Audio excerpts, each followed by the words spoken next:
governors at ASU Mountain Home.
He's only got 30 minutes. Yeah, he's not supposed to ask questions. No, he's not. These are his questions. Was Jake Long hired in the first place? Good evening, everyone. I'd like to call this meeting to order. Duly notice has been given, and if you would please take your hats off and stand for the Pledge of Allegiance with Chief Williams and Associates. I pledge allegiance to the flag of the United States of America and to the republic for which it stands, one nation, under God, indivisible, with liberty and justice for all. Don't leave. It's my pleasure to introduce Midshipman Michaela Broad and Midshipman Marilla, fresh back from the new student induct. Wow. All right. You're the rock star. Looking sharp. So where are they headed? Where are you Sure. headed next? I'm headed to Mizzou in August. I have an early move-in date, so that way they can do their little new orientation there. Nice.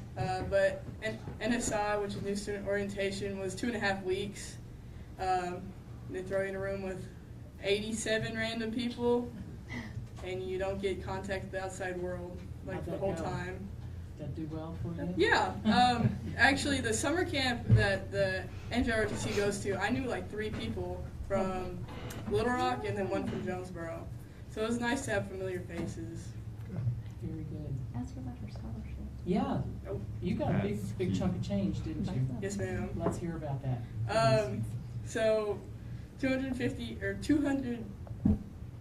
Yeah. 200,000 of it was just the NROTC scholarship, Wow. and then I got some other ones from my college in general. But the school I go to, or Mizzou, with the NROTC scholarship, it gives me housing and my meal plan. Basically, everything's paid for my first year, so I don't have to put any money down unless I want to. Congratulations. Thank you. What's your focus? I'm doing biomedical engineering, Very and good. And then at my end of the 4 years in college, I'm either thinking pilot or naval flight officer. Thank you. Congratulations. Thank you. You've made us proud. Going to college. I'm going to University of Oklahoma. I'm studying mechanical engineering. For NSI, which is what they call it, they got 3 iterations. I learned a lot of stuff there because the first session they put college programmers. So we are midshipmen, but people who just go to college and they actually get into the program, but they're not on scholarship, they're called college programmers. And if they pick up a scholarship or they, like we had one senior who was about to graduate college, but they made it a commissioning requirement. I think this year or last year, you had to go to NSI to commission into the Navy. So there was a lot of experience from sophomores, juniors, and a senior, well, the rising sophomores, juniors, seniors, that I got to see and learn from. I actually really didn't learn a whole lot from them. You taught them, I'm sure. Well, unfortunately, we weren't allowed to teach. We weren't allowed to talk. Had to look forward the whole time. You just kind of had to sit there and watch people struggle. But JROTC was, you already learned everything. I already learned everything. All the knowledge, chain of command, general orders, all that stuff I already knew. So it's easy for me, but for other people, they had to learn all that stuff in, really it was about 2 weeks. Because the first couple days, they gave us what they called a gouge book. And it had all the knowledge we needed to know, and then we had to take a test. We didn't get that till like 2 days in.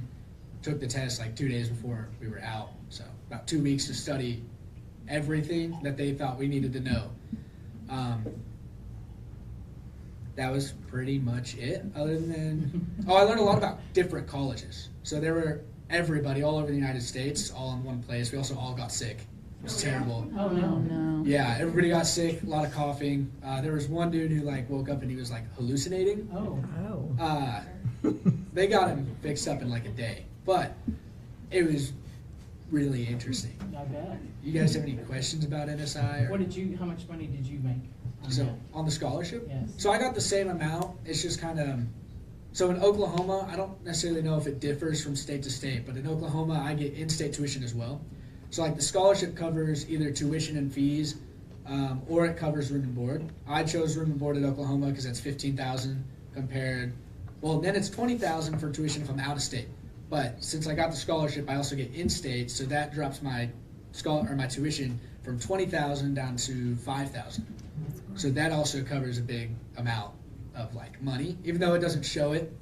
But so that's how much I got. I don't know. I mean, I guess really I got about 160 is about what I'll use there, but then I also have enough from the university to cover everything. I'm going to get all my FAFSA back, probably all of my scholarships that are non-refundable, or that are refundable, I will get back. So I got a lot of money coming my way. And what's your plan? I'm going to be a pilot, hopefully. The thing that's interesting about the Navy, they tell you where to go. So you have a list where you choose pilot. In my case, it's going to go pilot, NFO, SWO, which is surface warfare officer, and then not submarines at all. But you get to... They give you a choice on that, huh? Kind of. Did not. Yeah, so if I get a certain score, or not a certain score, if I have a certain GPA, and depending on my major, they will force me to sign a application to be nukes, and then that's what they call getting nuke drafted. Because then you're forced to go on submarines, even though I want to be a pilot. They could, if I do too well in school, then they'll tell me I got to be a sub. These loopholes. Yeah. Well, I was told how to get out of it. I think I have to have a 3.5 GPA for a Tier 1 major, or no, it's 3.0. So I'm going to get a 3.0, and then I'm going to bomb the interview. They won't know. Okay, good. Let's get you out of here. Thank you. You guys are fantastic. You make us look phenomenal, and I pray for your health and your future, and I think God's blessings on you both. You've got a great career ahead of you. And we definitely couldn't have done it without that. Justin, we are proud at the Leading Edge Aviation Foundation that Justin was one of our 2 aviation graduate scholarship winners this year. Yes. Congratulations, Justin. And we've taken a few flights in the last couple of Oh, weeks on the wow. side, so we're getting him ahead. Very good. Thank you, Gerald. We couldn't have done it without Chief. He is the best. He is the best. Thank you so much.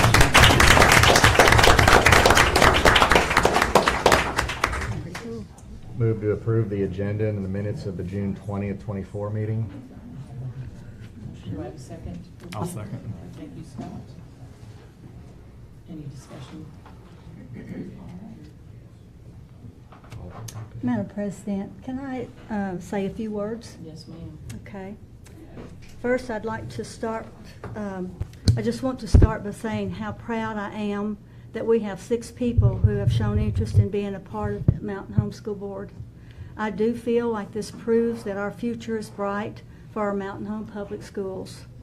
I would like you all to know that I have read the policy 1.2 many times and feel that we, the board, should have followed policy by appointing someone to this position rather than conducting interviews, which are not in the 1.2 policy.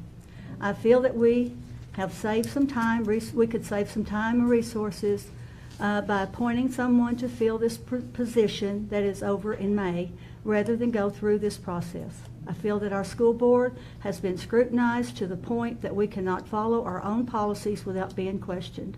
I have been involved with Mountain Home School for 37 years, either teaching or being on a school board member, and have never seen this process used to replace a board member because we followed policy.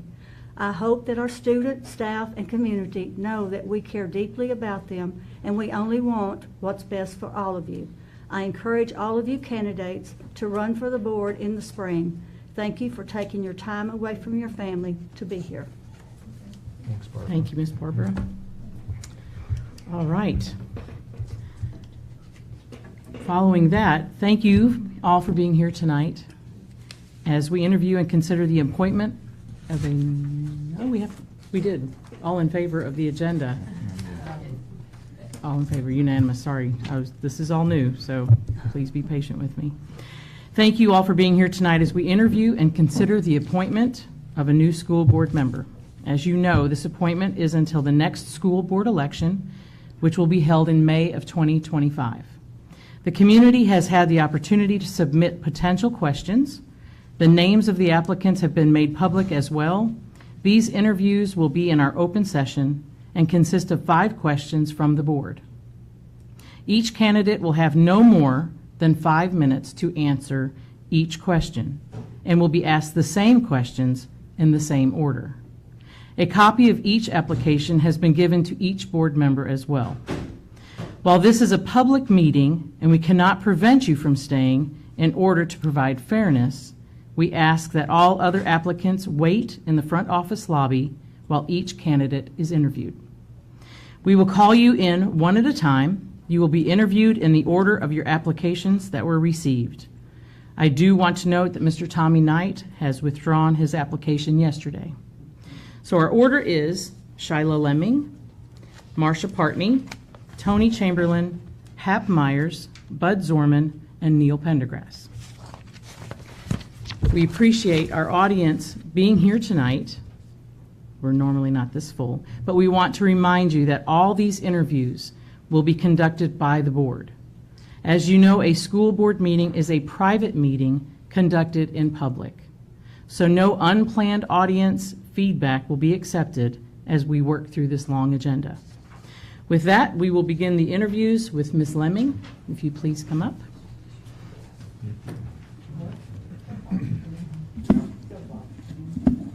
Good evening. Good evening.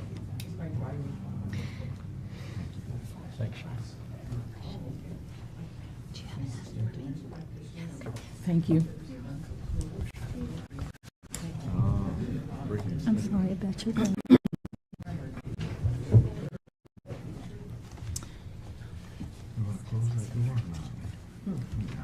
Ms. Cotter, you shut the door, please.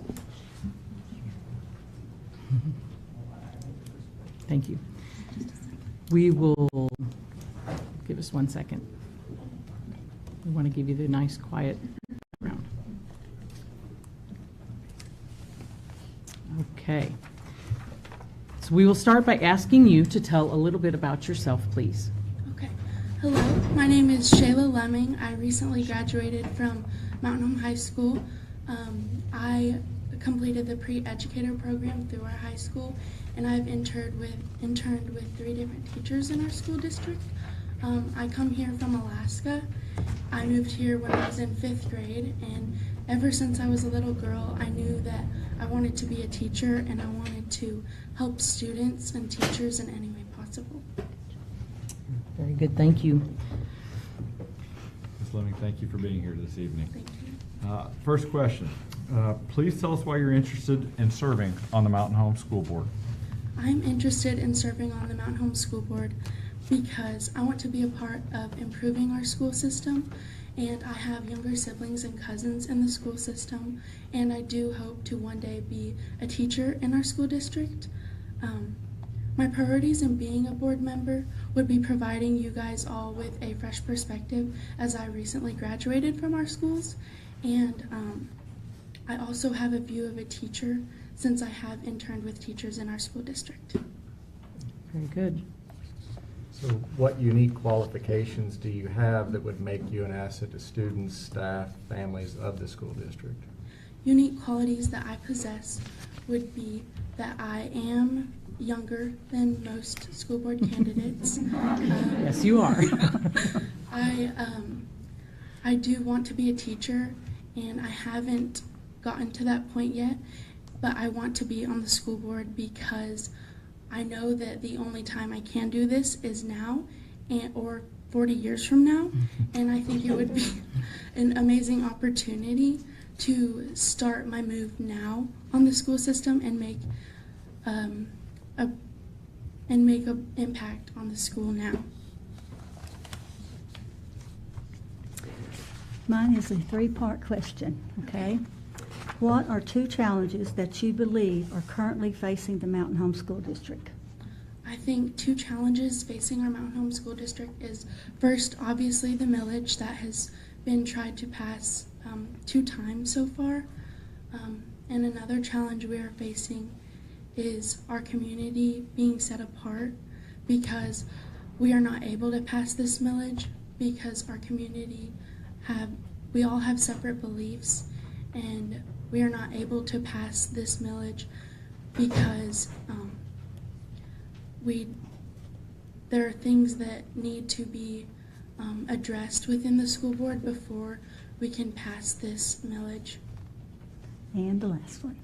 Please remember, you only have, do you have suggestions for how to address the challenges? Yes, I do. I believe that the school board should be looking into our community and seeing, hearing out all the citizens in our community and being a listening ear and bringing those beliefs to the school board so that we are representing the values of our community. Thank you. So if you were to ask the people who know you about your personality and your willingness to work with others in a team, what would they tell us? And I called, so I know. How would they describe you? And you got global. Thank you. I believe they would tell you guys that I love to work with people, and I am super open-minded, and I am ready to learn from all of you. I'm very open to the idea of learning how to be a member on the school board and representing all the people in our community. I believe I'm very kind to others, and I enjoy making other people heard, and I would just love to represent everyone in our community being on the board. And you need to add to that list, they all think you're a hard worker and that you're a team player. Yes, And that thank for an 18-year-old exception. You are a candidate for a seat that was abandoned mid-term by previous school board member. What are your long-term intentions, I think we heard that earlier, but just at the end, for service on the Mountain Home Public School Board of Education?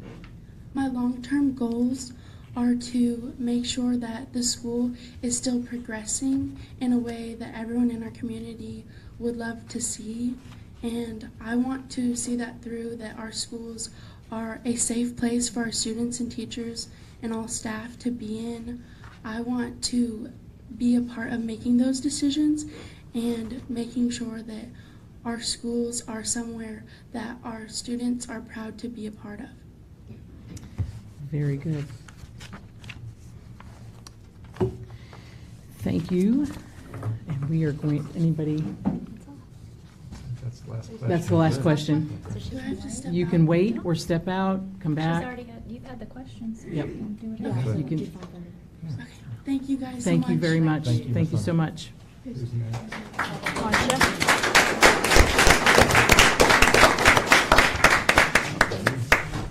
Our next applicant is Miss Marcia Partney. May take a second. This is where we need that music. Ding, ding. Oh, Blake Shelton. Oh, Blake Shelton would be good.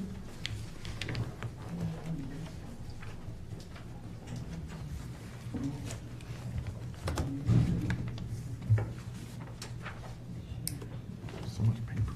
I know. It's the digital world.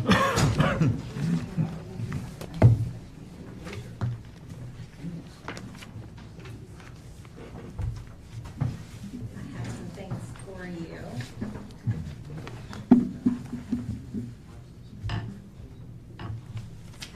See at a glance, most of you know me and work with me. These are kind of the roles that I have Thank you, Miss Marcia. held.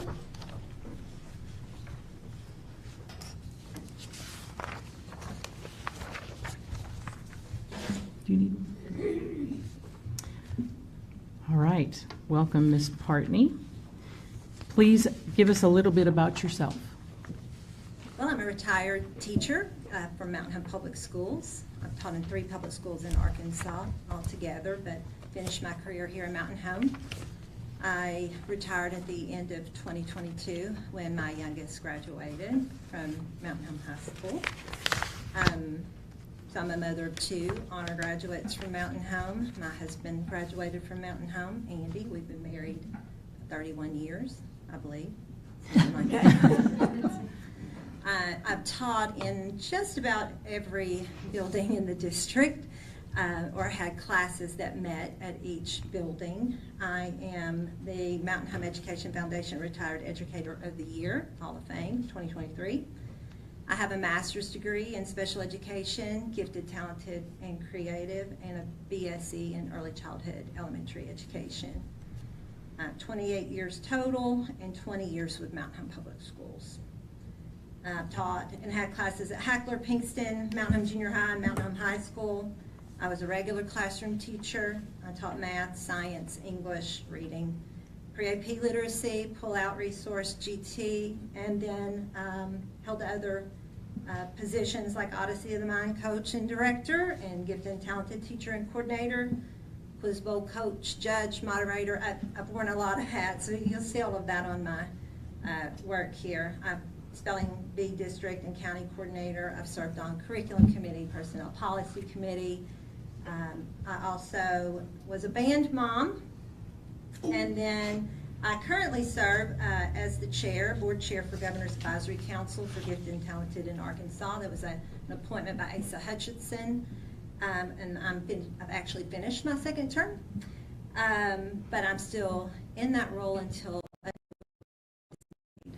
And with that position, I have been on the site selection committee for Governor's School, where we travel and look at colleges that are wanting to host, student selection committee for AGS, faculty selection committee. So I work on a lot of, and have worked collaboratively with committees. I am the Gamma House Board of Directors President, and that Gamma House is the homeless shelter for women and children here in Mountain Home. And then I've also administered AP testing for the district, PSAT testing. I conducted the Atlas testing, summative testing this year for contract work with the district.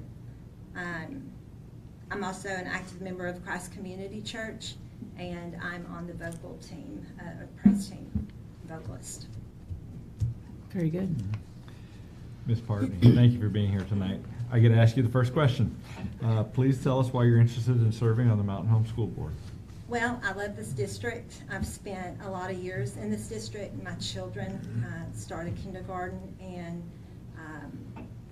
graduated from Mountain Home High School and had incredible experiences, incredible education, which is the priority, is my priority. Advocacy for students, teaching and learning is my passion. And I believe I can contribute to this board with having just left the school district as a retired teacher. I kind of know what it's like to be a teacher in Mountain Home Public Schools, and by working with groups of students that are not just regular classroom students. I understand special needs for students. And I also feel like I'm pretty innovative. I'm a problem solver. I enjoy getting to work collaboratively and solve problems. And this work, working with students and educating students, is the most important job that a school is tasked with. So, and I think that probably is about it. So, thank you. Ms. Partney, what unique qualifications do you have that would make you an asset to the students, staff, and families of the Mountain Home, which I think I've hit on a lot of that. kind of covered that with both my introduction and kind of who I am and what roles I've served. But then also just, you know, I do advocate for gifted and talented students from my participation on the state board. I've presented conferences, state conferences for that. We select the Act 56 exceptional schools and gifted and talented. So I'm used to working collaboratively with the team, making decisions, sometimes hard, difficult decisions that I know you all make every time you meet. So, but I haven't forgotten what it's like to be in the classroom, and I know how important supporting and empowering our teachers and our administrators to do the work that it takes to get students ready for their path, whatever path it is that they choose. And I think we do a phenomenal job preparing multiple pathways for students. And so I'd like to help with that, contribute. That's something I can do now that I'm retired. Hey, Marcia. I'm next. You've got a couple of questions here. What are the 2 challenges that you believe are currently facing the Mountain Home School District? Well, I don't think that it is teacher recruitment, which a lot of school districts are going to start the school year without teachers in their classrooms across the state. And I love that we do not have that problem here.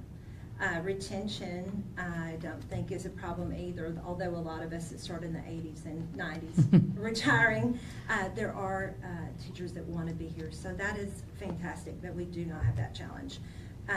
I would need to listen and learn from you and our other stakeholders to know what the challenges truly are right now at this moment and what we foresee in the future. But from my experience, it's meeting the diverse learning needs of our students and closing achievement gaps and how to prioritize the resources to do that, to make the most impact. Budget constraints in wrestling with the budget, I think, is a challenge because there's not an endless amount. And so choosing where, and making the difficult decisions of where to make our improvements, what we need, what we want, and that compromise, and it not impacting student learning and what we're really here to do.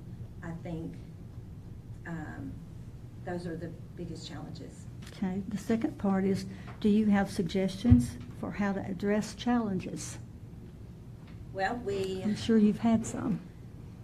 We have to get them out in the open and talk about them, communicate, work collaboratively to try to solve those problems, seek out resources.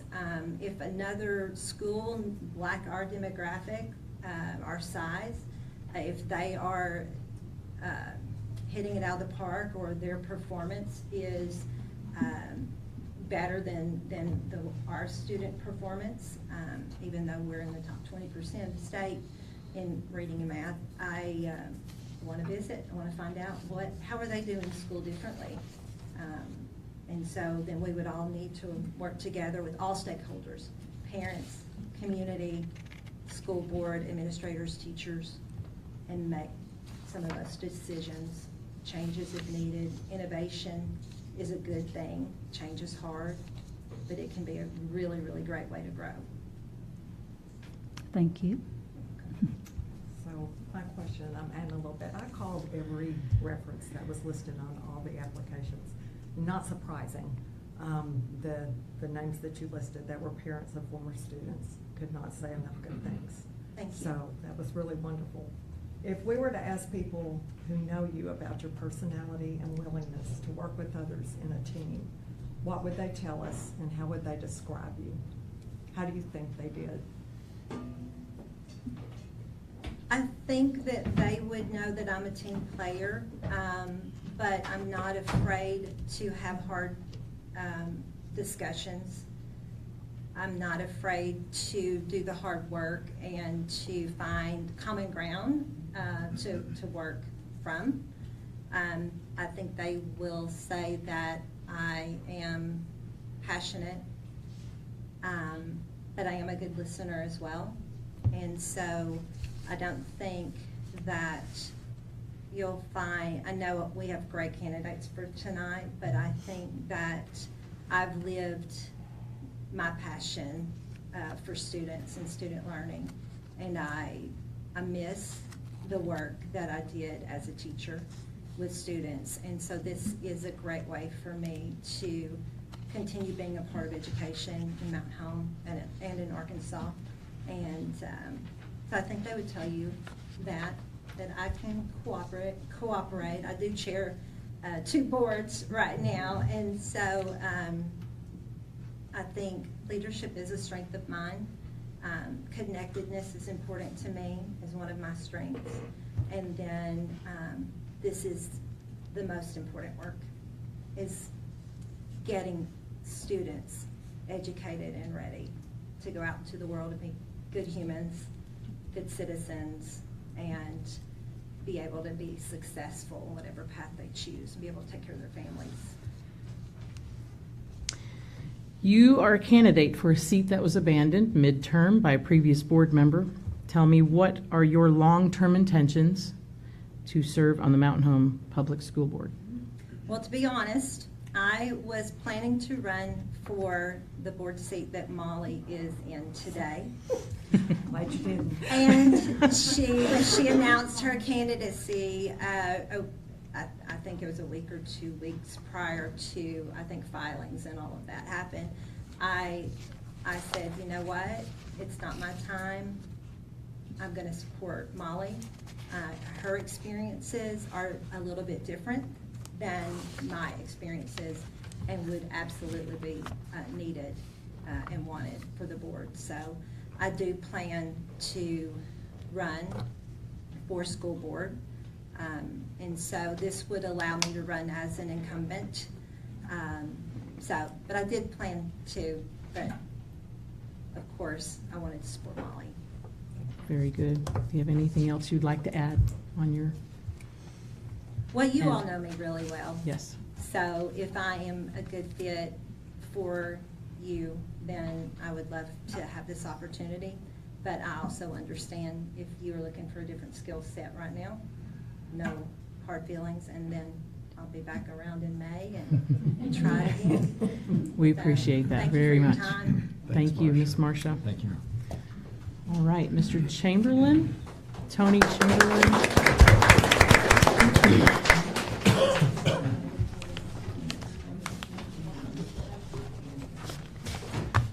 Take her to dinner, would you, Andy?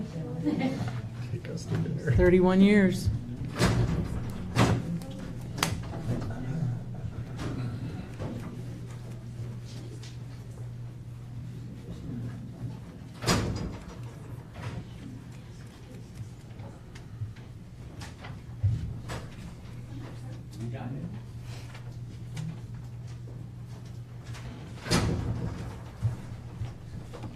Good morning, good evening, Mr. Chamberlain. Sorry, I'm still gonna. Time flies. It sure does. It sure does. We will start with you giving us a little information about yourself, please. Well, of course, my name's Tony Chamberlain, and I own property in Baxter County since '08 and lived here since 13. I developed a winery here, and amazingly, we were Farm Family of the Year. My wife and I met in high school. We've been married 53 years. We had 3 children. We have 5 grandchildren. 4 of them are in the Air Force, and 1 is a senior and at governor's school this week. Wow. There, so it's been a good community. We like it very much. My wife is the president of the Master Gardeners. I try to take positions usually where all I have to do is raise my hand, but it doesn't work that way. We have that. I spent 23 years in the Navy. I enlisted as a seaman recruit, and I went up through the ranks, got commissioned, and retired as a lieutenant commander. And the 2 Sea Cadets, or not Sea Cadets, but NROTC people, it reminded me that the first time I was here is that I handed out ROTC scholarships in 1980. So it was just a little bit of home. Deja vu. Yeah, that's right. What else? I enjoy sailing. Do that. A little bit of traveling. My 2 sons live in Portland, and they're computer programmers. Yes, we have that. I go to Scott Booth's wife for my eyes to do that, and just I picked her because I was reading in the paper that he was a Marine Corps pilot and that she was from Monroe, and I was a Navy recruiter in Monroe, Louisiana. So it was a very lucky pick. I just want to serve our community. I think that through May, if I'm bad, you'll be glad that I leave, and if I do a fair job, and maybe I might want to continue on. I don't know to do that. There you go. Very good, thank you. You're welcome, ma'am. Well, Mr. Chamberlain, thank you for being here this evening. I get to ask you the first question. All right, Mr. Scott. Please tell us why you're interested in serving on the Mountain Home School Board. Well, I spent 23 years in the Navy, and I saw a lot of things overseas that people that are here in the United States would never see. I saw young people in different countries, saw them carrying weapons, and when I came back from one cruise, I got sent to shore duty, and I was fortunate enough to be able to allow my command to adopt an elementary school. And so I thought that was pretty neat, helping people. And then when I retired, I wanted to go back to doing something like that, so I got my teaching certification, and I started teaching school in North Little Rock, and I taught. I wanted to teach history, but the superintendent of North Little Rock said if you wanted a job, we need elementary school teachers. So I got my elementary school teacher certification, and left the civics and history to the coaches, which I found out that was pretty much the way that was. And I taught 5th grade for 2 years, and then back when I was teaching, they did the state test in 4th grade, and they had me go down to 4th grade. But then I wanted an older student, and so there was an opening in 6th grade, and I did that for the next 10 years. The first 2 years I just taught regular 6th grade classes, but nobody wanted to teach any of the GT classes because you had more preps. For people who aren't familiar with that term, a prep is what you have to do for each subject that you're teaching that particular day, and all the teachers were having one prep, just one type of class to get ready for. But if you taught GT, you had to get ready for 4. And so I was sitting in the counselor's room, and the principal came in, and they just looked at me, and I felt guilty, and they said, "You need to do this." And I went, "Okay." And it was the best decision ever. It was a lot of fun. I taught pre-algebra to a bunch of 6th graders and advanced science, and I had a ball. And then I retired when I was 60. Only had 15 years, so T-drop was not in the question. And decided what we were going to do. And we were always involved with the Ozark Society in canoeing, and we had friends in Gassville. My grandparents came from Italy, and we went over and visited them several times, and all my cousins were growing grapes in their backyard and making wine. And so I said, that's what I'm going to do. And everybody said, well, you don't know anything about it. And I said, that's true, and that'll keep me busy. And now I know what I don't know about grapes, and it's just been very enjoyable to do what we have. I met a lot of people, and raising my grandson. We have to do that, and he's got one more year, and hopefully he'll get to go to Missouri S&T. That's why I want to do that. Thank you, sir. You're welcome. Next question is, what unique qualifications do you have that would make you an asset to our students, staff, and families of the Mountain Home School District? You know, as you grow older, and I got a lot on this resume questions, and it seems impressive, but when you realize it took 7 decades to achieve that, it's not to do it. You gain knowledge, but if you really think about it, as your island of knowledge grows, your shoreline of what you don't know increases. And I think I could share that information and that aspect of life. I'm willing to learn, I'm willing to listen, I'd like to have a good discourse on what's being done, and I would listen to other people, listen to the people in the community, and make sure that we have a good curriculum that will prepare students all the way up into mid-century and beyond. If you think about it, think of all the jobs that weren't here 10 years ago. You want our students to be prepared, because just think about it. You have quantum computing, you have genetics, and you have automation. I mean, they're going to be fighting for robots. And we look at this now, and it's just, people don't understand how complicated life is getting, you know, and just the communication part is very big, because I think this is the first time that we've actually had 5 generations that are still in the workforce, and every generation communicates differently. I have people that I talk to that they don't know how to use their cell phone, you know, and then if you talk to somebody much younger, all they have is their cell phone, and it makes everything so much quicker. So yeah, I think I could communicate to all those different generations and try to meld them all together and find out what they want and explain what our needs are. Okay. Hello, Ms. How are you today? Well, I'm not nervous, but a little bit of angst. Okay. Me too. Okay. What are 2 challenges that you believe are currently facing the Mountain Home School District?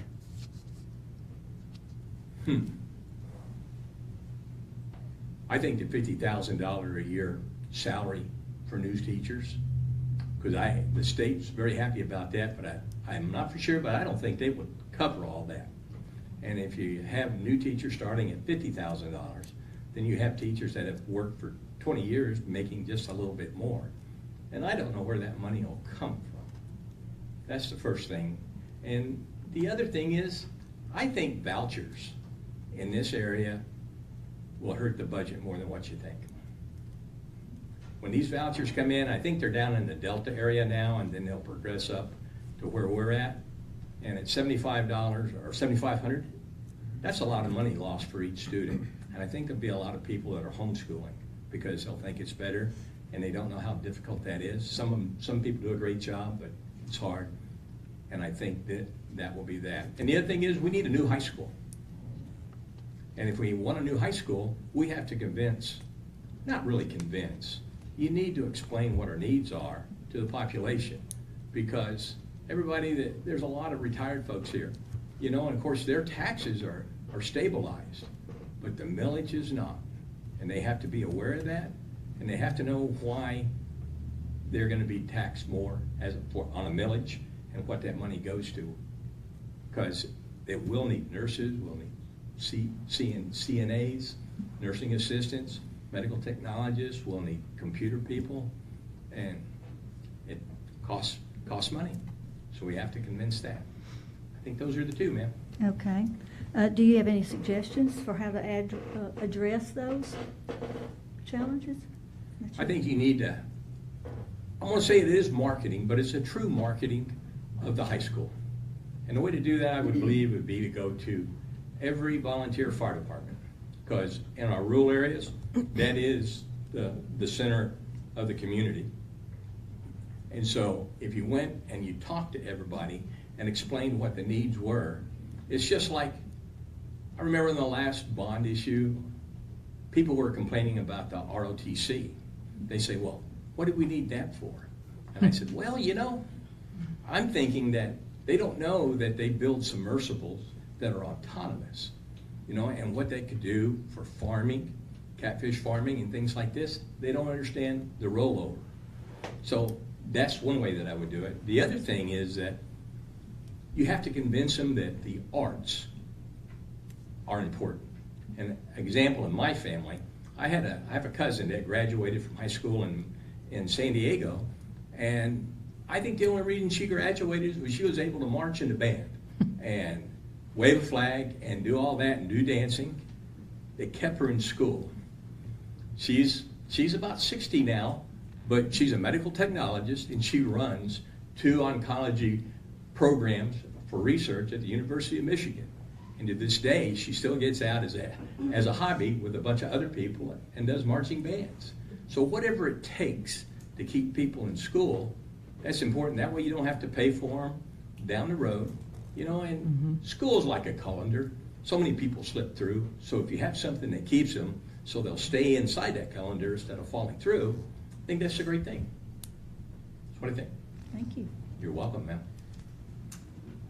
Mr. Chamberlain, I want to thank you because of your references, I met 2 lovely people, and they had really nice things to say about you. So I'll have to take him to dinner. Yeah, you paid them well. Okay. If you were to ask other people, what about your personality and willingness to work with others in a team, what would they tell us, and how would they describe you? Well, I would hope that they would say I was a servant leader. Servant leadership is very important. I was taught that from the very beginning by some old chiefs that were in the Navy since World War II. And you always take care of people who work for you. And the other thing is, you don't want to complain. You always want to praise in public and admonish in private. And you just have to do your job, no matter what it is. How menial it is, it's important.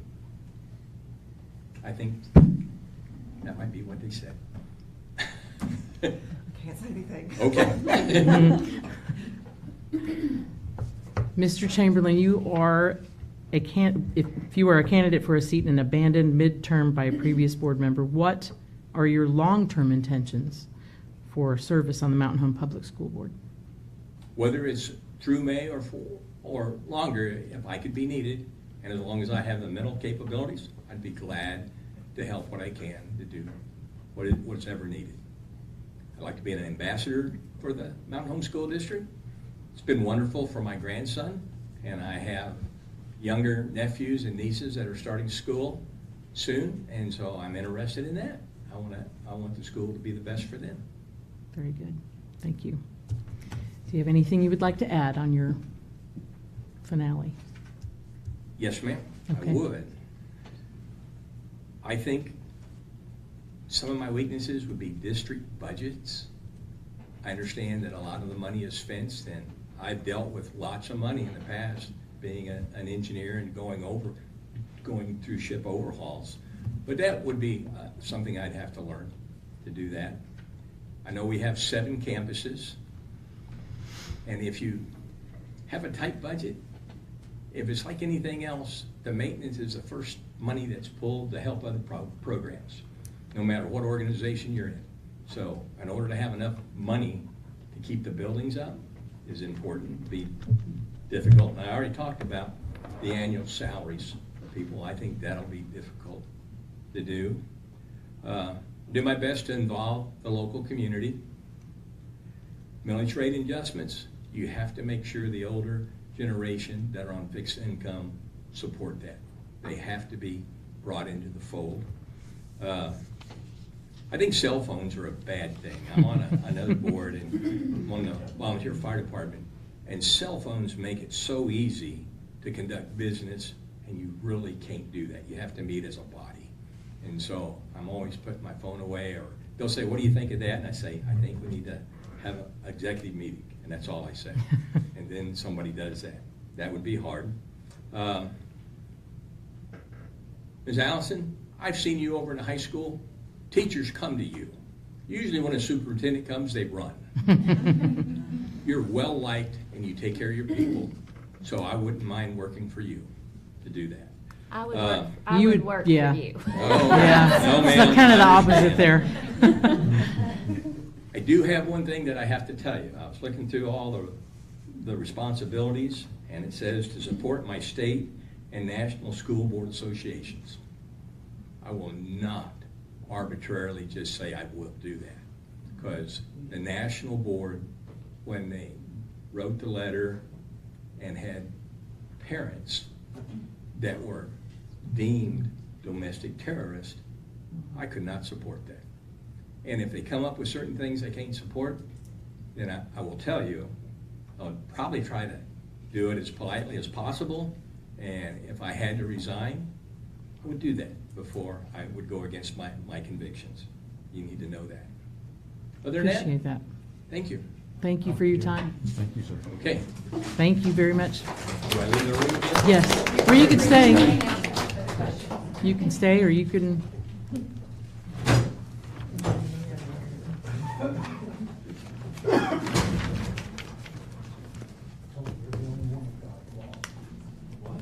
Really?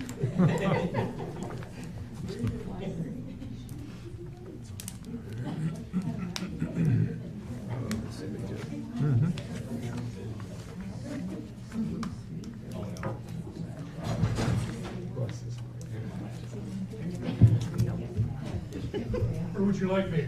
Right there, Mr. Hatmeyers. Welcome. Thank you, Mrs. House. Good evening. We would love for you to start by telling us a little bit about yourself, please. I'm a resident of Mountain Home for nearly 20 years. Just a citizen, taxpayer, simply put. Want to add anything Anything to that? else? Nope, you've got 5 minutes for each question. We can keep Was that that to the first question? Yes, that was my I'll question. restate it for the record. I'm simply a citizen and a taxpayer and part of the community that helps to support this school district. Okay. Next. Mr. Myers, good evening. Thank you for being here. Please tell us why you're interested in serving on the Mountain Home School Board. To help the community and the kids. I think this organization, the school district and the school board, should set an example for every student by and through your conduct. And that the example should be one of good moral conduct, adherence to the law, not bullying people, and providing them the education they need to succeed in the future. And the only way that I see that they can do that is through taxpayer support, through our property taxes that allow you to meet and allow you to provide for the students. I don't think it's about the quality of the buildings, the facilities that we have here, the wonderful facilities, administrative facilities. I think it's more about what goes on in the classrooms. I know you're charged with eventually coming up with a master plan to make some improvements to what you perceive to be the needs at the big top. But I think you must understand that without the support of the taxpayers, every one of us, that you'll need our cooperation and support, and that most of us just want the facts, and we can figure it out. Now, I know you can't speak about current litigation, and I'm not going to delve into that, but it seems to me that you're making your job much more difficult to try to persuade taxpayers to support your next millage proposal. I think you all have to do some soul searching and come to your own conclusions on what you do in that regard. I wish you well, and I wish the future students well also. And may I just recommend, as part of your ongoing annual and required training, that you make sure the training on how to understand and apply the FOIA law is an absolute requirement. I know you get 6 hours annually, and some people had 500 hours when they served. All I can say is make that and some instructions on ethics part of the mandatory requirement. And just a personal thing, stay off social media. I understand that anything that comes from the school board requires a news release. Personal recommendations, stay off social media. Speak publicly and honestly to the folks that take the time to come to these meetings, which has become increasingly difficult, I'll just say, for non-working folks to take time to come to these. I'm glad you acknowledge the attendance. I hope more people will attend and participate. Next. So what unique qualifications do you have that would make you an asset to our students, staff, families? Well, of the Mountain as Home I School said, District? Mr. Shmesky, I understand the Freedom of Information Act. I know that it's based on the Arkansas Constitution. And I know if you're not following the Arkansas Constitution or the Freedom of Information Act, you're not operating this school district as prescribed in your manual, and I've read it into the record, although I don't see it in the approved minutes. The first paragraph on the first page of your policy manual requires that you all operate, and by and through the Constitution and the General Assembly, I have it nearly memorized, I don't know that anybody else has, but you have to operate and maintain your schools legally. Now, I formally addressed that, have yet received a response or any indication that's been looked into. I think it's required, and I expect to hear officially from the district on that matter. Next. That would be me. Mr. Myers? And can you speak up into the microphone? Yes. Mr. Myers, I have two sections to my question. Okay, let's go with But number first, one. I'm going to make a comment. I resent you talking to us like that we work and give our time free, and we are here for the kids, okay? I acknowledge your... Okay. I acknowledge Now, it. Thank you. What are two challenges that you believe are currently facing the Mountain Home School District? I'll reiterate, act transparently and be accountable for your actions. I feel I am. And I'm sure every board member in here feels it too. Well, let's get a Second part. Do you feel that way, ma'am? I absolutely feel like Do you feel that way, Mr. Booth? Do you feel that way? Absolutely. You know how I feel. Well, You do. I don't know how you feel. You do. Well, So let's keep it to 5 minutes. Let's stay on the subject. My second part. Second part of the Do question. you have suggestions for how to address those challenges? Yep. I don't know that anybody's read this, but there's provisions in there to actively work with the local community, even forming special committees that only have a specific time frame and purpose. I'll direct you to that. You don't have to. I know. Ma'am? We have them. We have committees. No, you're missing the point. Special committees, when it comes to issues. We have community committees Ma'am, that can I can finish? join. No, I'm talking to you right now. Is this part We of the have to sit and question? listen to you. You're not answering the Okay, question. Barbara, let's let him finish. He's got 3 minutes. 3 minutes left. Finish Okay. that second part of the question, Mr. Hatt-Myers. Do you have suggestions for how to address our I'll challenges? reiterate what I just told Mrs. Horton. To act legally in your performance of your duties, be transparent, and be accountable for your actions. You should self-report if there's a problem. Shouldn't take citizens coming in here and calling you for failing to do your duties. That should never be an issue. The fact that it hasn't and apparently won't, and there doesn't appear to be any change on the board, seems to leave the public, which you'll have to come before, and maybe you can explain to us, the taxpayers. why I you- am a taxpayer, just like you. Barbara? 1 minute, 30 seconds? We're done. 2, okay. I think I've answered her question, and she's made her position more than clear. Very good. Good. Next. Mr. Myers, I Yes, took it Mrs. upon Morgan. myself to contact every reference that was turned in, including the 3 of yours. And what did they say? You tell me what you think they said. I would like for you to tell me, that is my question.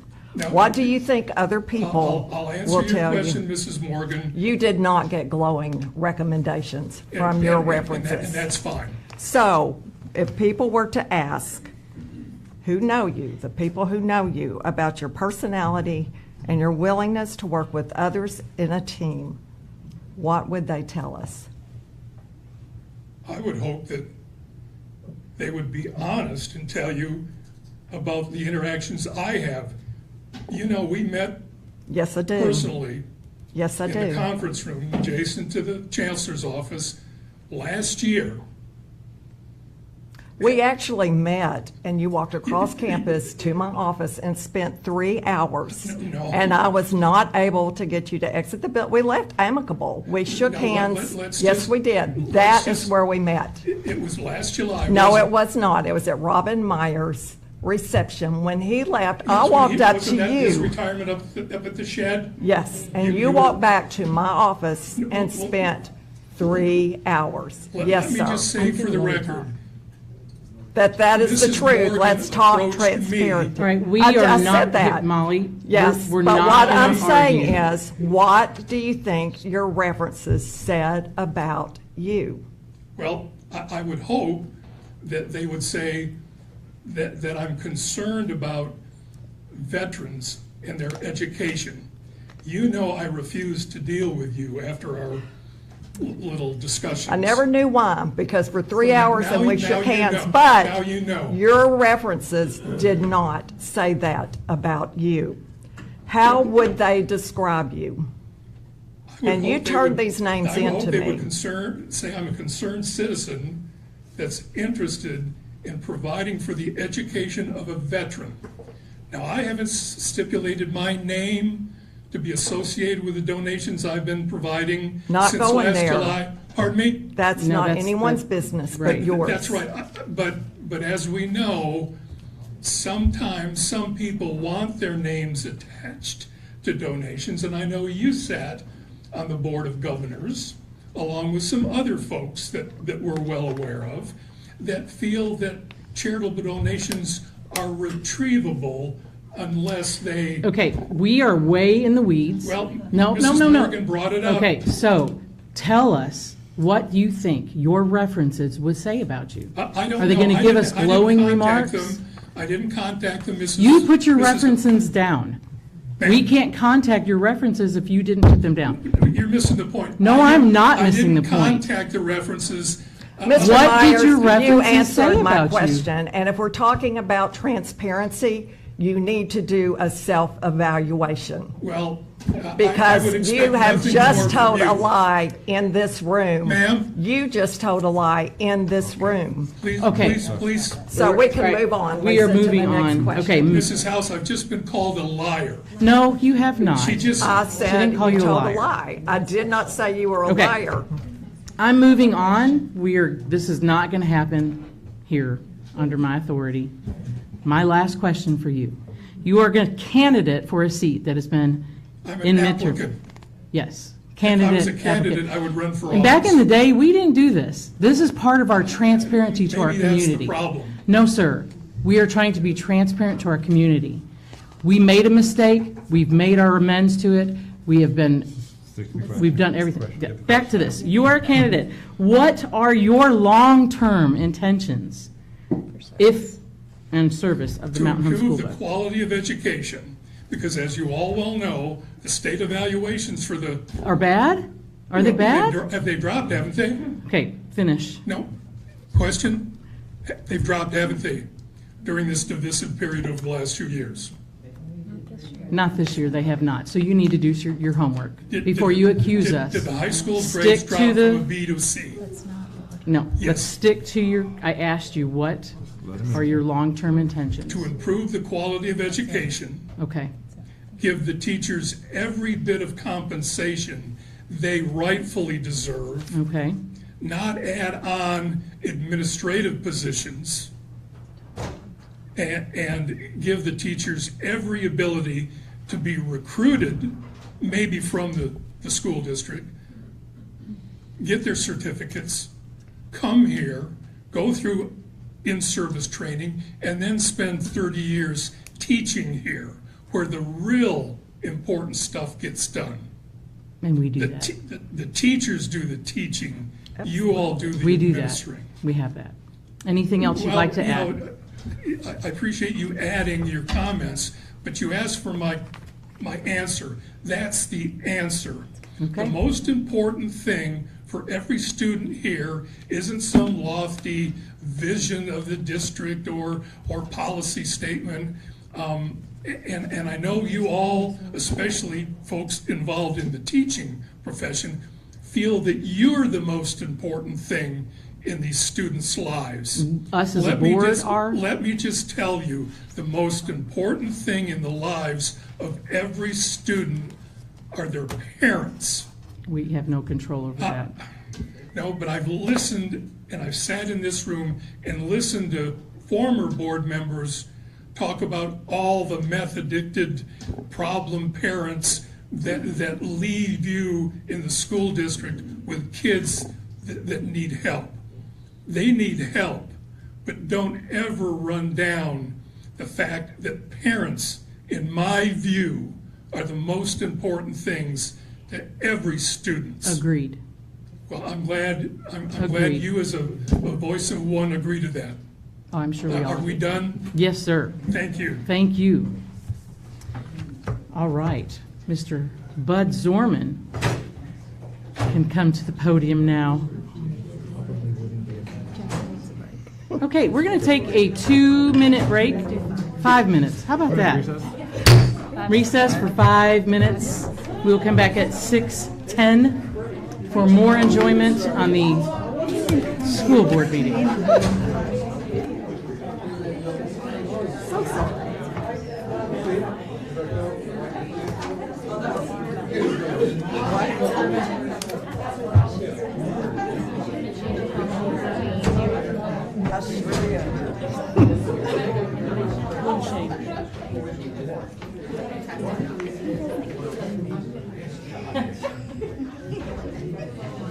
My vote's for Pat.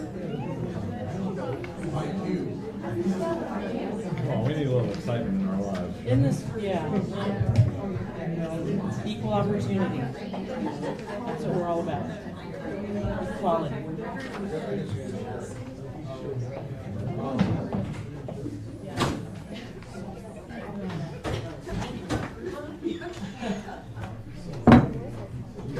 Oh, yeah, there you go.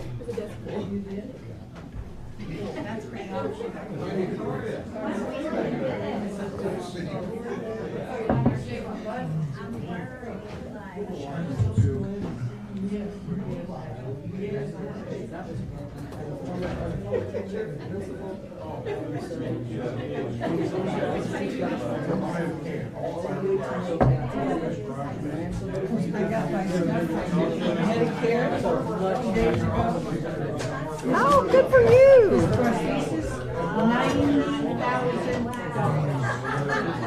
The nicest person in the room that's small.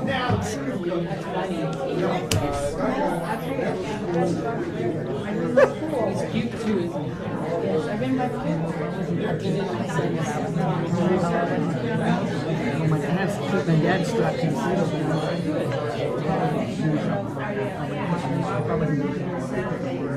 I just carry it.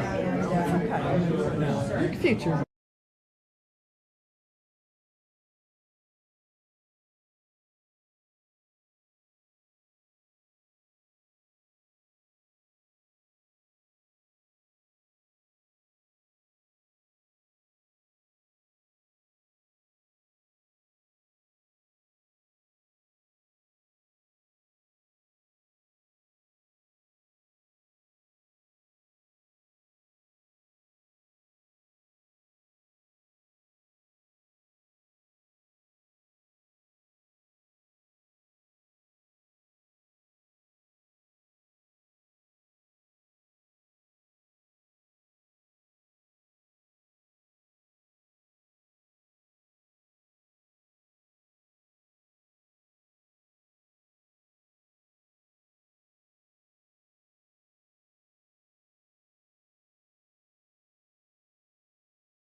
We are back from our recess.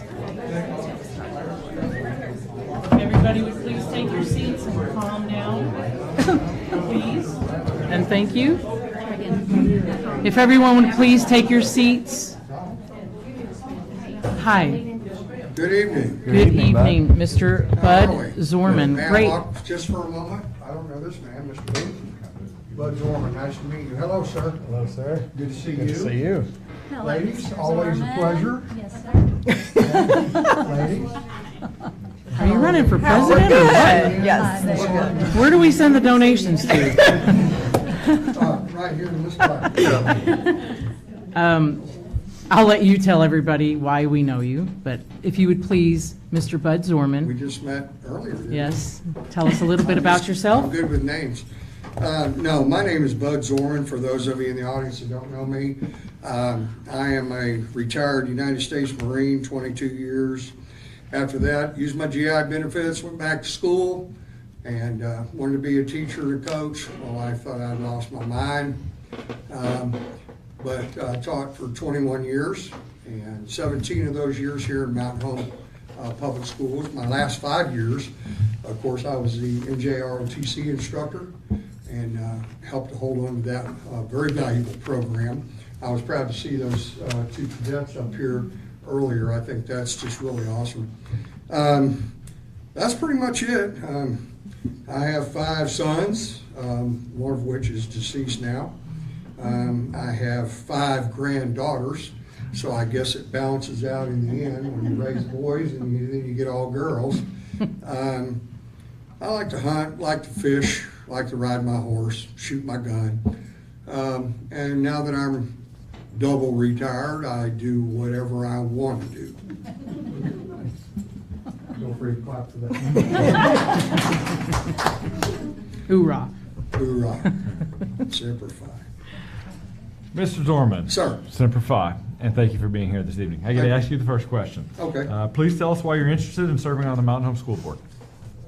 Well, part of it was what I just alluded to there. I have been in service of my country since I was 18 years of age. And I joined the Marine Corps and I served in a lot of different places all over the world, to include 6 combat tours. And after that, I tried to run a little business, and I was deputy sheriff for a little while, and then I decided I was going to come into education. And I'll tell you, it's the best thing I ever did. I just love the kids. I love the camaraderie with the teachers. And when you have that as your base, and you're able to see the influence that you have. We always hear all the time, teachers hear it. Well, some kids you'll reach them and you'll know it. Some kids you'll reach them and you'll never know it. And I like to think that I'm pretty astute and pretty observant. And I think I have a pretty good idea when I've had some kind of positive influence on a young person. And so after 21 years of teaching, to include 1 year that I've been retired, I let Miss Loretta, is she in here? No. No, oh good.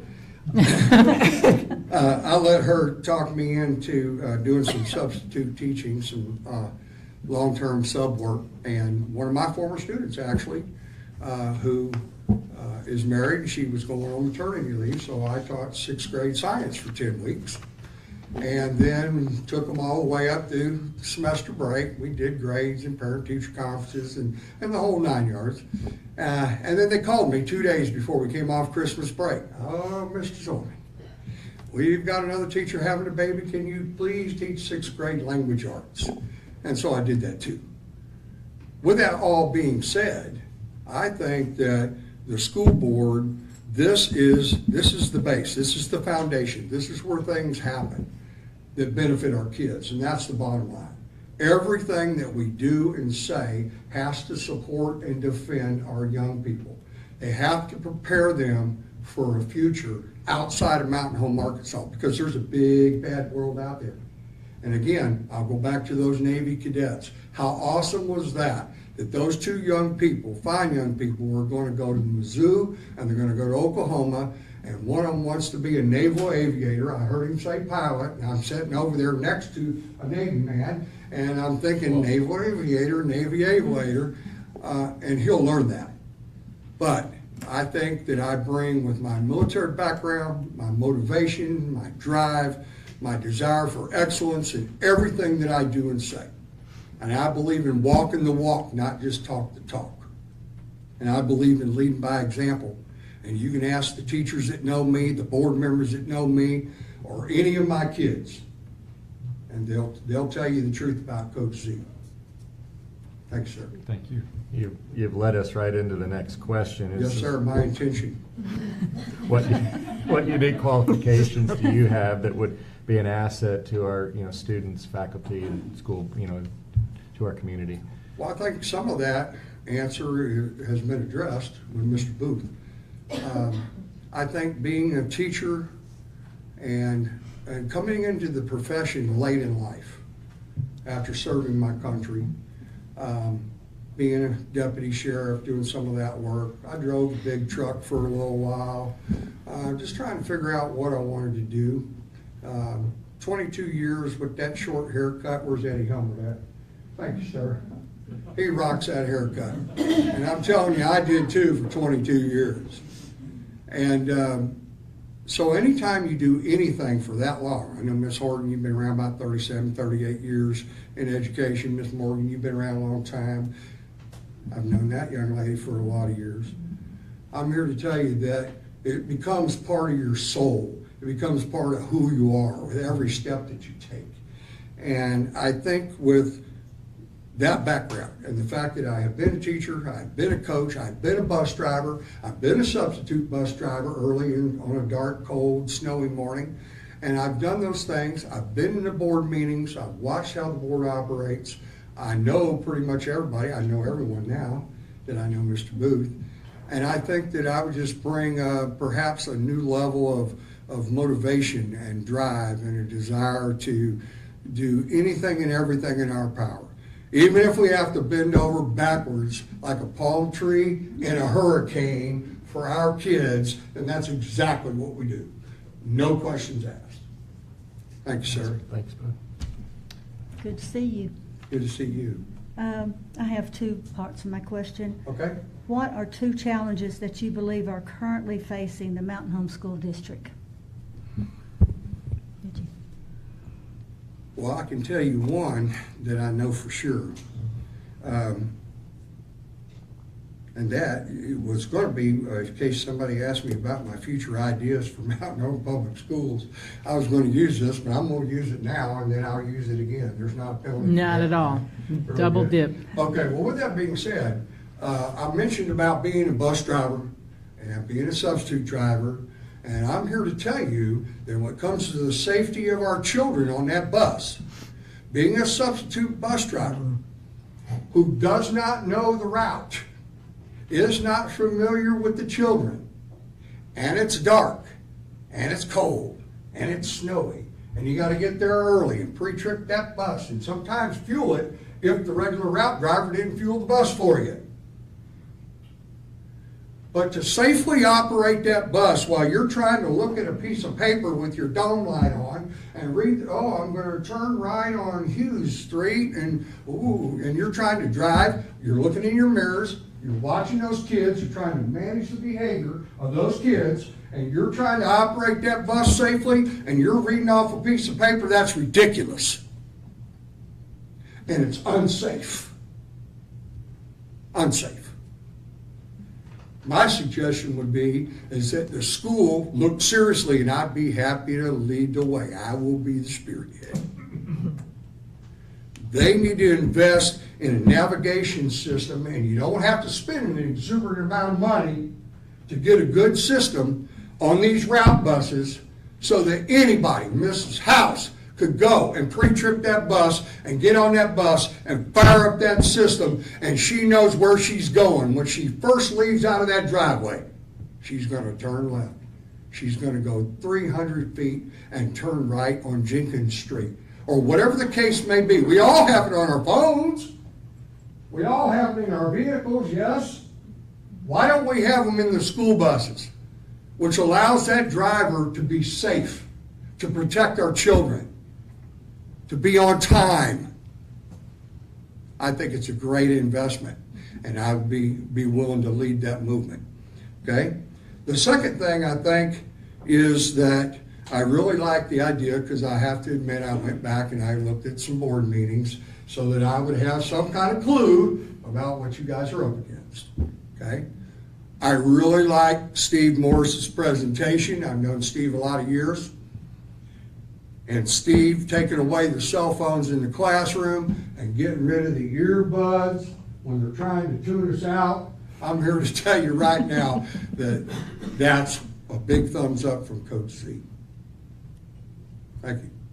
And you actually answered all of the other one as you were giving me the challenges. Yes, Tell ma'am, me that what was to my do. intention. So thank you. Pre-planned this whole thing out, didn't you?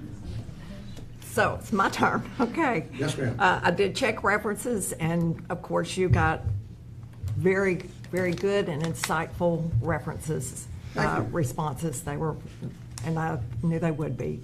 If we were to ask people who know you about your personality and your willingness to work with others in a team, what would they tell us, and how would they describe you?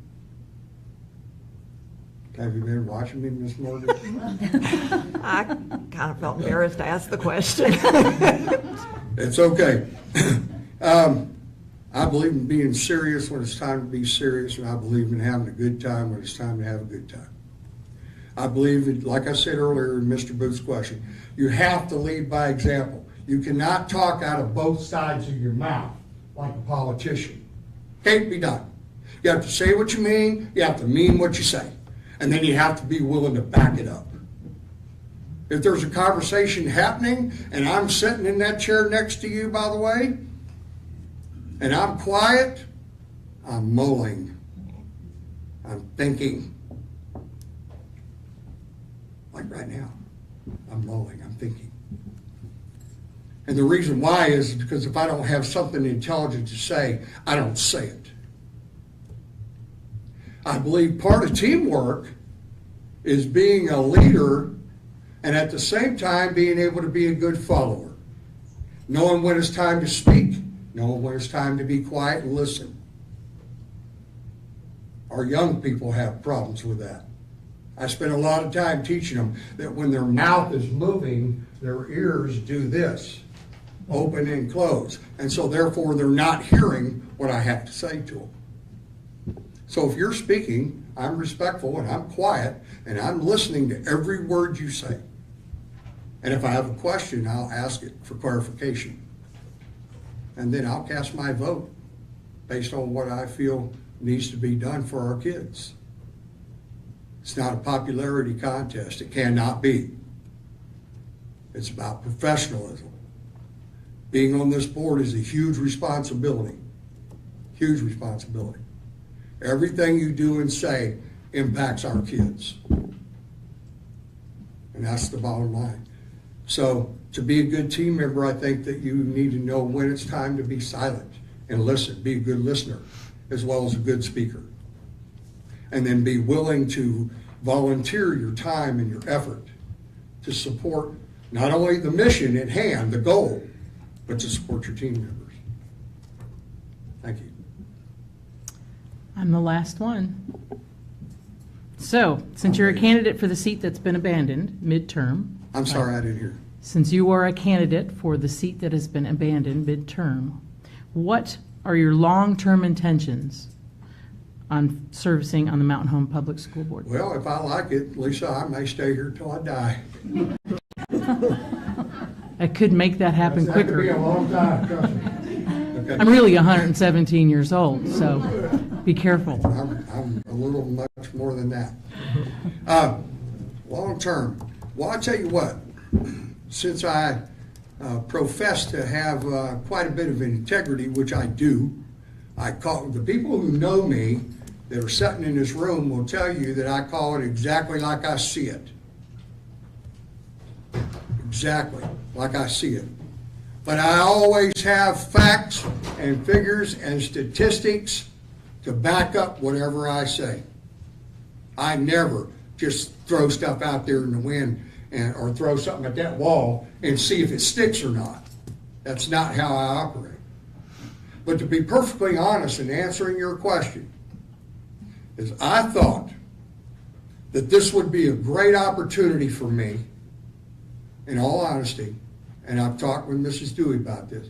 In all honesty, I thought this was an opportunity for me to get an opportunity to be on the board and work with you for the benefit of our community and our kids and our parents. Because that's what this is about. And see, is this something that Coach Z wants to commit to? Do I want to run for election? And if I do, I'm going to win. And take that chair next to Mrs. Morgan for 4 years.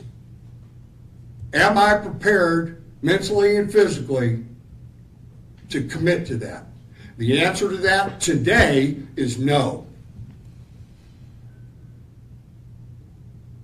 But I am committed to serving from now till May, doing everything in my power humanly possible to help you help our kids. And if it turns out to be the right fit, then I would love to be part of the board family.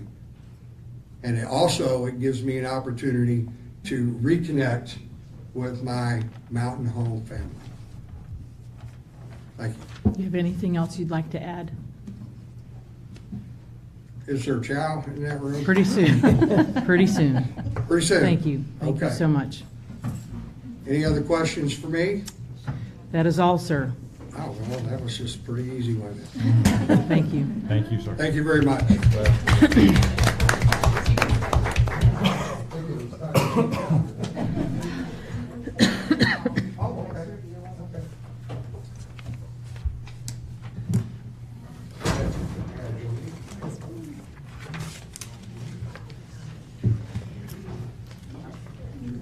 No.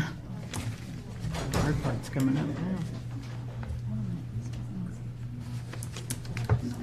Good evening, Mr. Neil Pendergrass. Hello. Welcome back to the boardroom. Cotter. Welcome back, Cotter. Now we're showing our age. Yes. We will start by asking for you to tell us a little bit about yourself. Oh my God. I know. And you only got Well- You know 5 how minutes. hard it is to tell people about yourself that already know you? I don't know, Molly's new. I've known Molly for years. Yeah. I don't know her really well, but I've known her for a long time. So Don't tell everything you know. so we won't give away ages. So I'm Neil Pendergrass, long-term school board member. I don't know how far into this you want me to get. My wife was a teacher here in school for 35 years. She passed away in 2021. Both my kids come through the district, received a fine education, I might add, went on to college. Both of them are now degreed in different things. Turner's got his degree in mechanical engineering. Wesley's got a master's in music, of all things, which has always been a little difficult for me to understand because I'm a gearhead. So I've been to music concerts and band recitals all over the world. I still don't get it. So anyway, I've served on the board for 24 years. Got 2 kids that came through. Both of them had a good experience here. My tenure here on the board, I've always found it was rewarding. In fact, Lisa, you're going a different direction than I did, because when I was in the quorum court, I gave the quorum court up to be on the school board. But it's where you felt like you did the most good. And so I wanted to get back into that.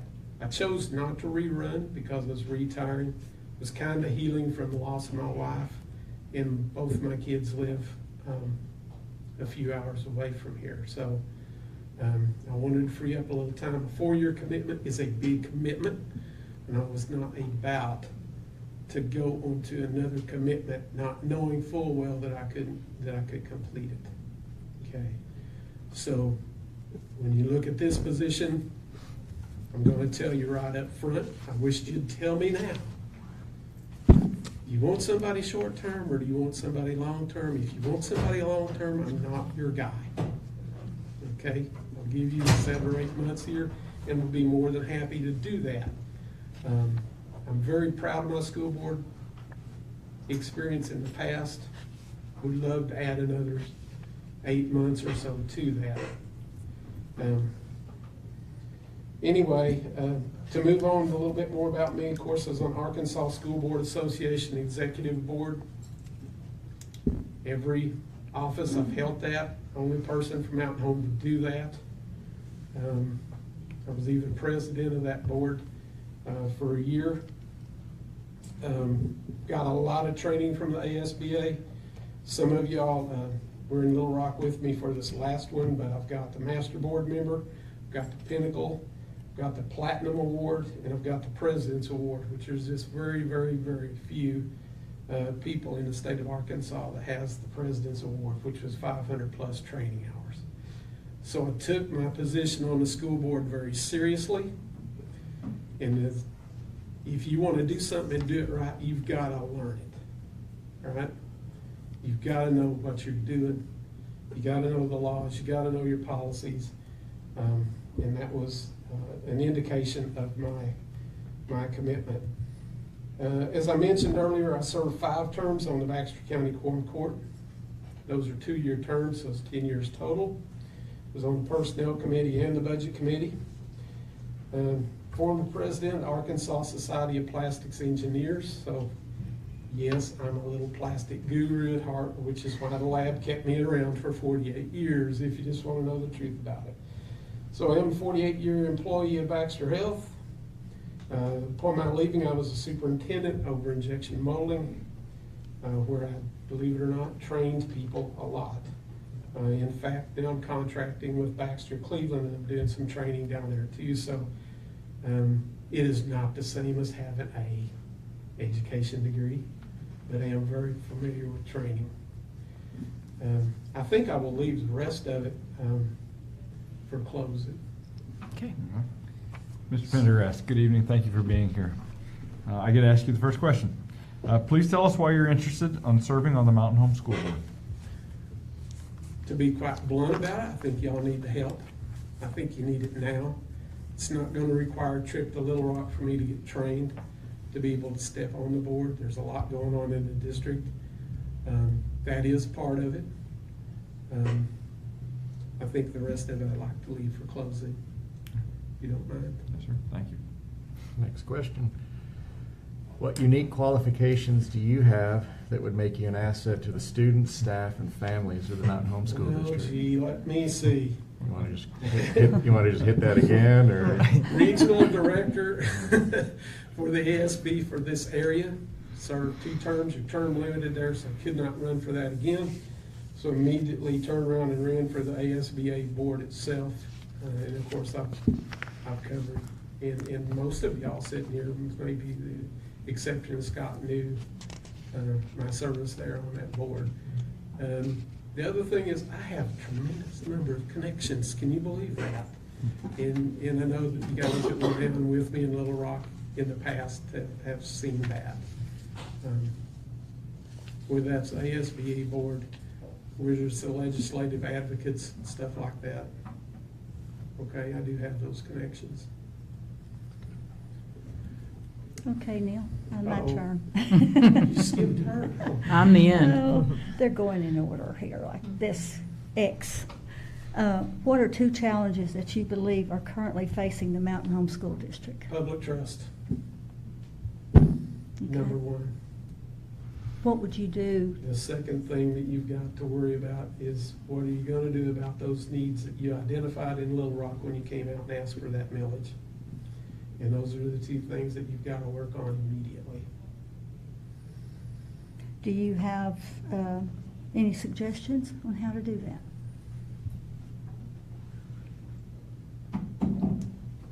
You know, openness is the key to all of that sort of stuff. As far as that, you got to be transparent. You've got to give the public that opportunity to voice those opinions. I would really like to see, and even from my point, whether chosen or not, I would really like to see some more town hall type meetings and some more discussions along those lines. Okay, thank you. The other part of that, those needs were identified. Those needs were identified while I was on the board. And I do know that the State Department at some point is going to call those in, and they're going to have to be dealt with. And that's a much more difficult question to answer. Just to be truthful about it, it's going to take a lot of work. Mm-hmm. Thank you. Yeah. So I took it upon myself to call everyone's references, and you didn't give any. But we all know you. So yeah, just a phone call away. So it's not hard to find out things about you. If you were to ask people who know you about your personality, you're willing to work with others in a team, what would they say, and how would they describe you? Quiet and flexible usually, and sometimes stern. I think that's what you'd get.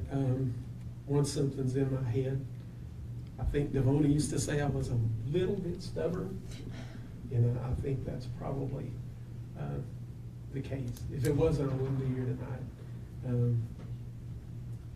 But most people, I think, they like working with me and they find me very cooperative and always trying to look for a resolution to an issue. I think you've answered this, but I'm going to ask you. Oh, no. Yep. Since you are a candidate for the seat that was abandoned midterm by a previous board member, what are your long-term intentions for service on the Mountain Home Public School Board of Education? My intention is come April, and I'll put this in writing if it needs to, that I will step away. Easy enough. Do you have anything else you'd like to add in closing? Oh, absolutely. Let's hear it. Oh, you don't have that much time? We do. We have 4 minutes and 44 seconds. From now? We could start brand new if you'd I like. can't read that fast. Yes, I'll give you all the time So you I'm want. going to tell you what I bring to the plate, okay? And that's how I've got it. No, I won't, but My wife taught in the district for 35 years until her death in May of 21. My sons both went through the district and were well prepared for college and careers. I dedicated almost a quarter of a century serving the district. The combination of these factors drive my devotion to seeing the district be successful and putting students first. I am up to date on most everything, and I did edit this from what I submitted you because y'all have changed some things since I was on the board. So I went in and I've added most there. And I do apologize, Molly, I did this on my phone while in Cleveland, Mississippi, so usually I put it on Word and read it back to myself so it sounds right. It's all good. Anyway, so it could be looked as plug and play with minimal catching up. Huge amount of district history on its programs and curriculums. Yes, I remember when the education committee was started. Yes, I know when career academies was started. In fact, I was on the group that initially went to South Grand Prairie to help get academies started at high school. High degree of training, as I've already touched on, experience at numerous levels of boardmanship. I will not be seeking a full term if appointed. So this could be seen as a pro or it could be seen as a con. My feeling on it is that it's a pro, as it allows the public an opportunity to elect a member for the full term. I say this because incumbents are seldom opposed at election. This is especially true when multiple positions, and it's my understanding there could be multiple positions up, as candidates will apply to the empty seats first.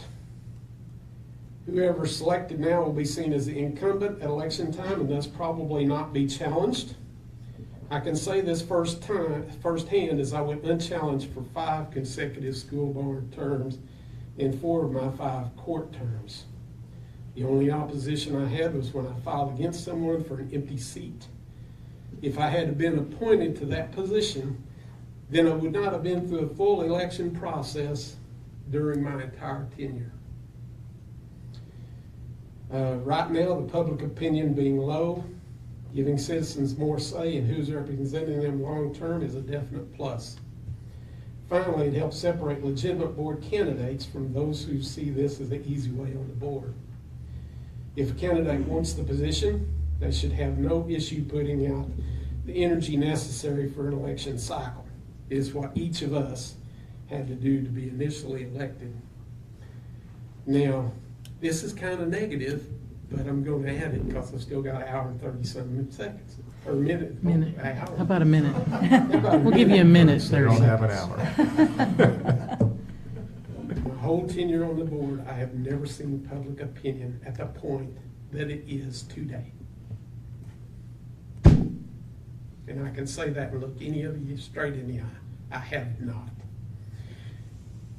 If you appoint somebody, if they run, they are the board's chosen person. If contested, they will get murdered come election. And I don't mean that in a literal sense like Trump being shot at. I mean, they'll get chewed up. And that's my opinion. So I hope y'all keep that in consideration. Again, I'm wanting to help out. More than happy to help out. Very proud of my previous service on the board. We thank you for that. Anything else? As we wrap that up, Mr. Neal? Thank you, Neil. Thank you. sir. Thank you. Thank you guys for your time. Thank you. Now that the interviews are complete, we will dismiss into executive session for the following purposes: appointment of a public officer, to discuss personnel matters, and to review the district's security assessment per Arkansas Code annotated 615-1301 and rules governing school safety. We will try to make it as short as we can. Thank you.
We are back from executive session. Do I have a recommendation for the interim board member to fill the vacated position? Ms. House, let me start by saying I want to thank all of the board applicants for being here tonight and for applying for the board. I would like to encourage everybody to run in a spring election. Like, I really, really encourage it. We have some fantastic applicants, so please put your name forward and run for the election. That said, I'd like to make a motion that we nominate Mr. Neil Pendergrass to fill position number 2 on the Mountain Home Board of Education until spring, the May 2025 election. Okay. A second. I have a motion and a second. Do we have any discussion? I want to say that as we discussed, and I want to look every candidate in the eye, because every candidate that brought true discussion about problems in the district, about solutions, we took notes and fantastic ideas, and we would love to serve alongside of you. So when those vacant positions come up in the spring, please apply, please run. I'd like to personally say that going through a true election process, going door to door and talking to people and hear what they know and what they don't know that a school board does. You know, I knocked on a lot of doors and they didn't realize that you are not Republican, you are not Democrat. You are for every student, no matter what religion, no matter what political persuasions in the House. You're there to make sure that they learn. And the majority of the candidates tonight brought that clear to our attention. We want you to have a good, solid running, and we're rebuilding trust with this board. We want you to start off on the right foot, and please run. Thank you so much for showing up tonight, directed to the purpose that we're here. Any further discussion? All in favor? It's unanimous. Well, Mr. Neil Pendergrass, I don't think he's... He went home. Well, I okay. sent him a notification. Okay. And just to note, he wouldn't have been able to vote tonight anyway No. because he has to get sworn in Right. before he could vote, but he could have sat here. But He could sit. He won't affect, him not being here doesn't affect any of the votes that we make on board action items. Okay, Ms. Dewey. I recommend the board approve the personnel report as was presented. Make a motion, we accept the personnel report as presented. Second the motion.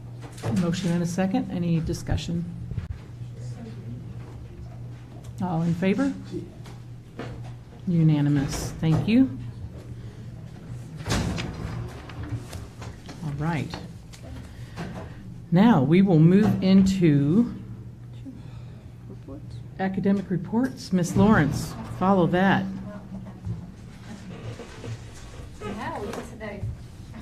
Now we're to the, the long part of the meeting. I do want to say something before I show our data tonight. Normally in July, we do receive ACT Aspire scores, normally. And because we have switched to Atlas, and they are kind of procedures with testing, we do not have our 2023 spring results yet from state through Atlas. So that will be coming, we've been told October, maybe. So what we're going to highlight tonight on the academic report is very exciting. It's actually our ACT report. And can you make that just you can, that's okay. So what we've reported here is our ACT state contract scores. These are our 11th graders that test for Mountain Home High School Career Academy. So this is, you'll see, you're welcome. So 200 and, y'all over here. Need some. 239 students tested through the ACT state contract, and our mean score was 19.7, which is very exciting. That is a huge jump. I did put on this slide, you'll see the Arkansas mean score is 18.8, so we're well above that number. National mean is 19.9. We're right there, right under the national mean. Thank you. And then it shows male-female breakdown as well.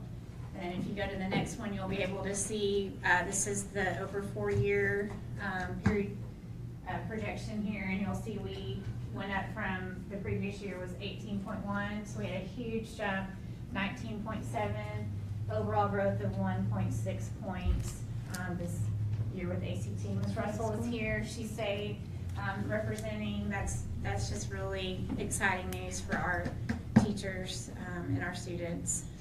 We should have had this a little long earlier. Well, I know, I had it. That's okay. So, Ms. Russell, congratulations. Anything you want to say? I know Becca's here too, but she's heavily involved, our test coordinator. We have a teacher. We have Mr. Ingles well, here. I do want to say, I'll say something else that will relate to Mr. Engel in just a second. But anything you want to? I just want to point out, so we, at the beginning of the year as a staff, we set our building goals, and one of our goals was what we never agreed as a staff, because we set it as a 19, but the staff didn't feel that that was high enough. So I feel like, I mean, we're going to aim higher 19 because that's minimum college requirement. So, you know, kids will do what we ask them to do. And we're gonna have to aim a little higher. But we were excited to see the growth. We brought back ACT prep. And Madison, Mr. Engel had a key role in that this year. We had not done that since COVID. And so we brought that back. And clearly it made a difference. Highest score in 4 years, is that right? Yes. Yes. That's great. Congratulations. Thank you. That's Hard work on that. And I do have something I'll say that will be a part of Mr. Engel in just a second. But okay, so our next slide here is certification. So what's neat about this is that we've been tracking this class of 2024. So this is the class that just graduated since 8th grade. Their total industry certifications, and you'll see over the years. So they ended up with a total as a graduating class 707. Certifications. So that lets you kind of see at a glance as they move through Mountain Home Public Schools, kind of where they can end up. So that's also very exciting to see how that's tracking. So, and then, so what I wanted to point out for Mr. Engel, we had some really good news with our AP scores as well. We are going to actually present that in August. We thought that would be fun. Back to school, have some of the students come. Some of the teachers come, and so that we have some really big celebrations there as well. So that will be coming in August. I didn't want you to think we weren't recognizing some really great things that happened with our AP students. So the other thing tonight I thought would be fun is for you to see a few of the summer professional development pieces that have been going on in the district. Our teachers, I know we kind of have summers off, which is funny because we don't.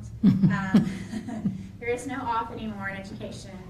Summer professional development, it's a very wide spectrum of opportunities for our teachers. They do things through our co-op, they do things through ideas, we have our TOSAs involved, we have guest speakers come in, we have some really great collaborative work in the summer. A lot of our teachers work within their collaborative teams, within their grades, within their content areas, and it starts letting them put some pieces together when they're not in that hustle and bustle of a school day. So a lot of great work is happening in the summer.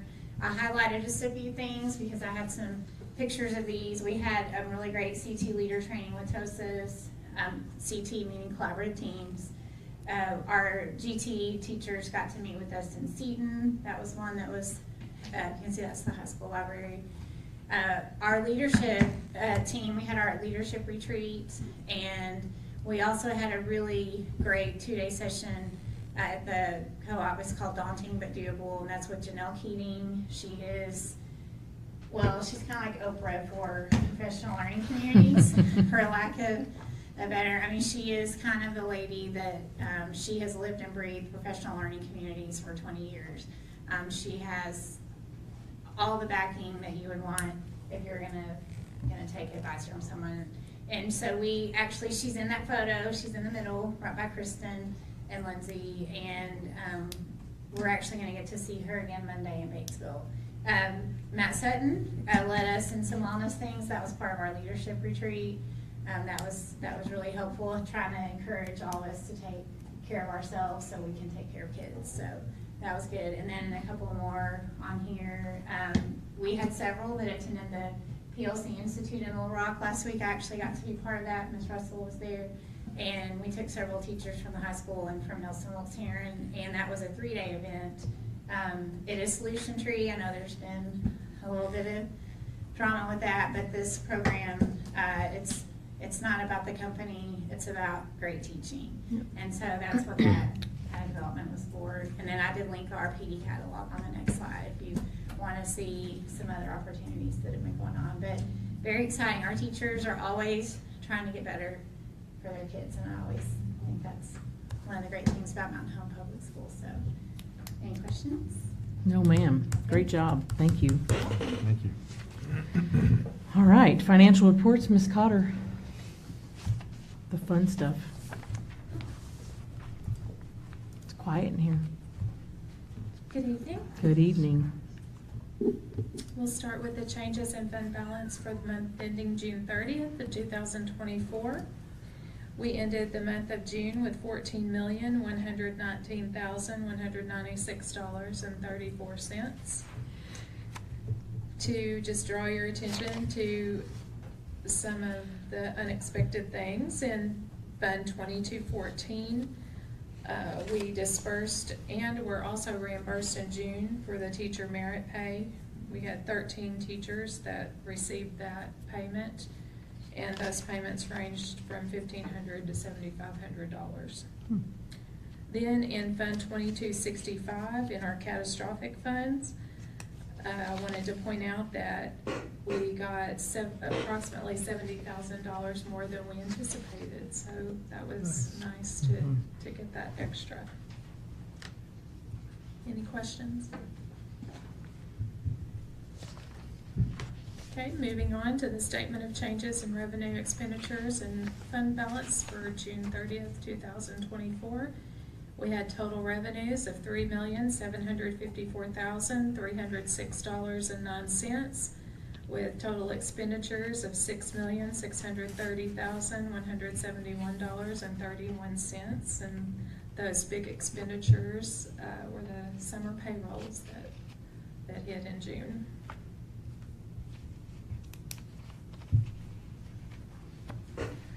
Any questions? Okay.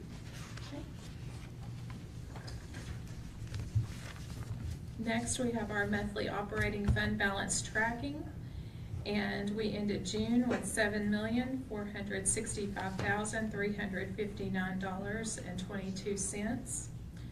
Keeping in mind that we are currently in period 13, which is our time to take care of any loose ends that we need to for the fiscal year 2024.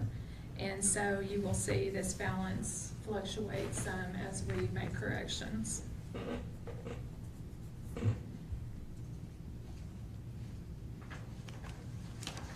Moving on to the statement of changes in our activity funds, and we ended the month of June with $545,984.84.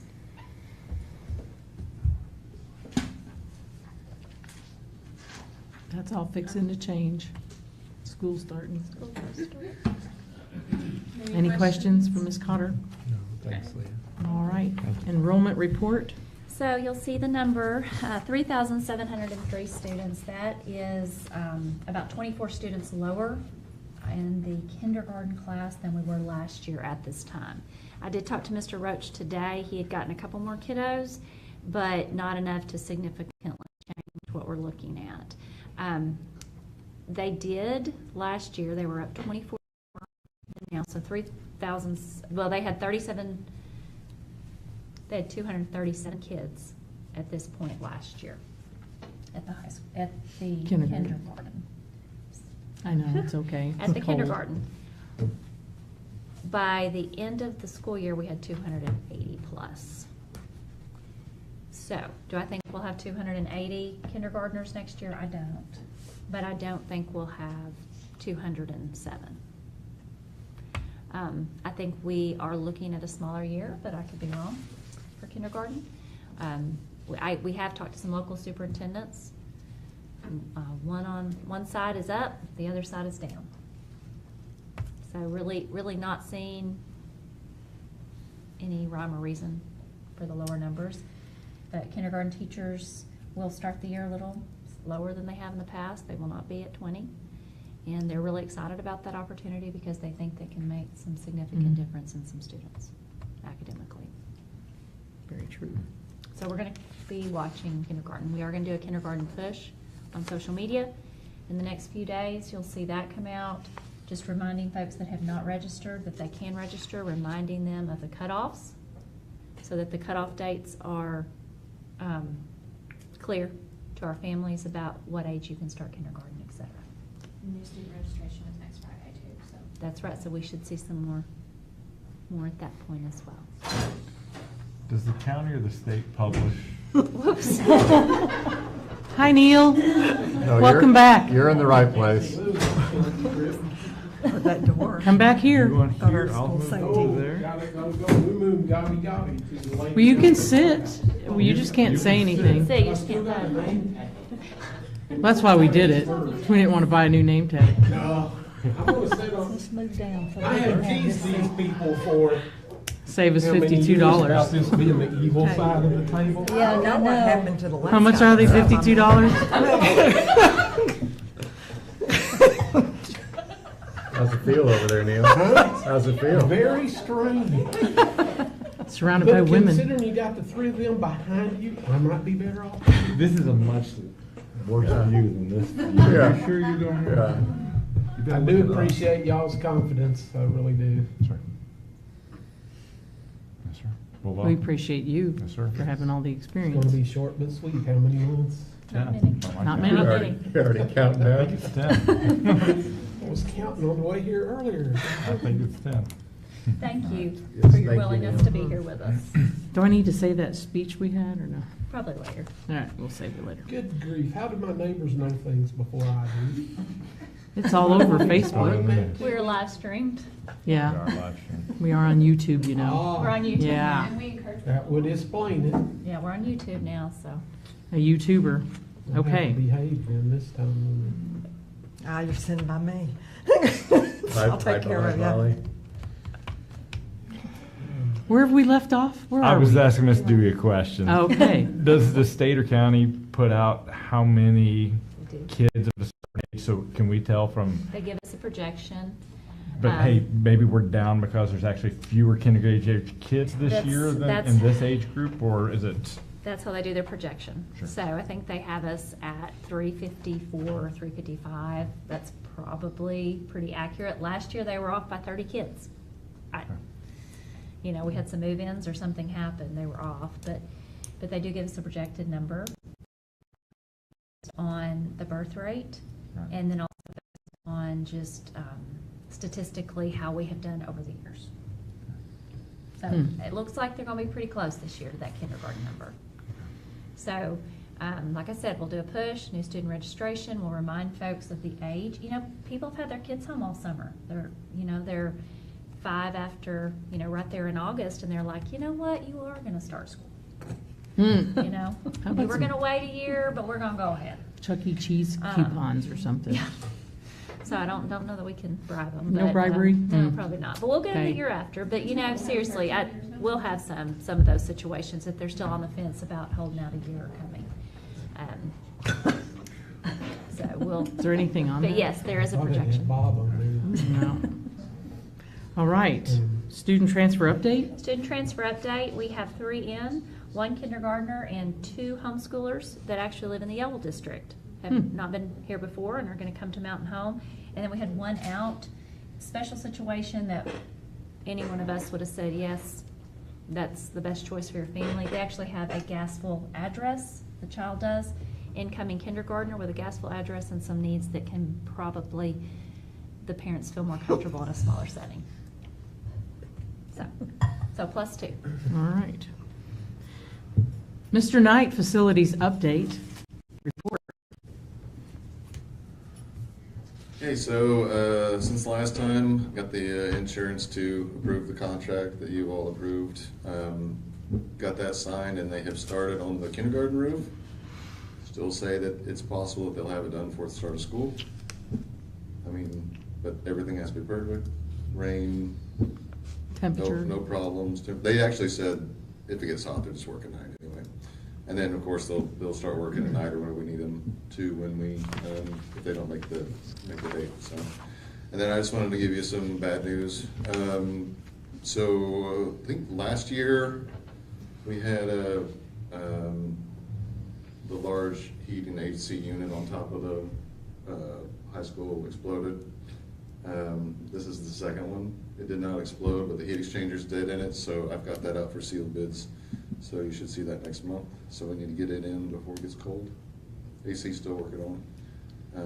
So just the heat exchanger, not the whole unit, or does it take a whole? You take it. We did the whole unit. Yeah, sorry. But it did not smoke.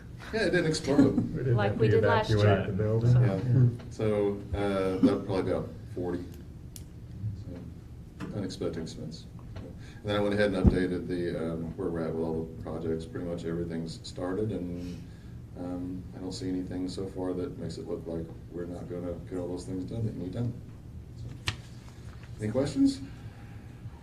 There will always be a list. Always. As soon as that list is all green, there will be another list. Any further questions for Mr. Knight? Thanks for the update. Okay.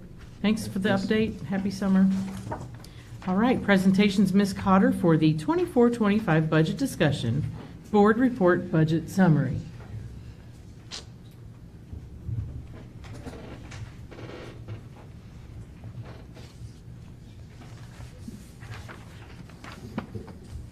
Okay, the first document I have for you tonight is the analysis of property assessments. And our total assessment value for this year, or for 2023, is $808,477,209. That was an increase of 6.21%. And if we were to collect 100% of our taxes, we'd be looking at $26,627. So, are there any questions about this? The county provides us with these numbers. When do they usually give you this? Usually in about March, April, generally. Sometimes we ask for it a little bit in advance before they. And then do we get another one by the end of the year? Yes, we will have one just to check the values and shore it up. Okay.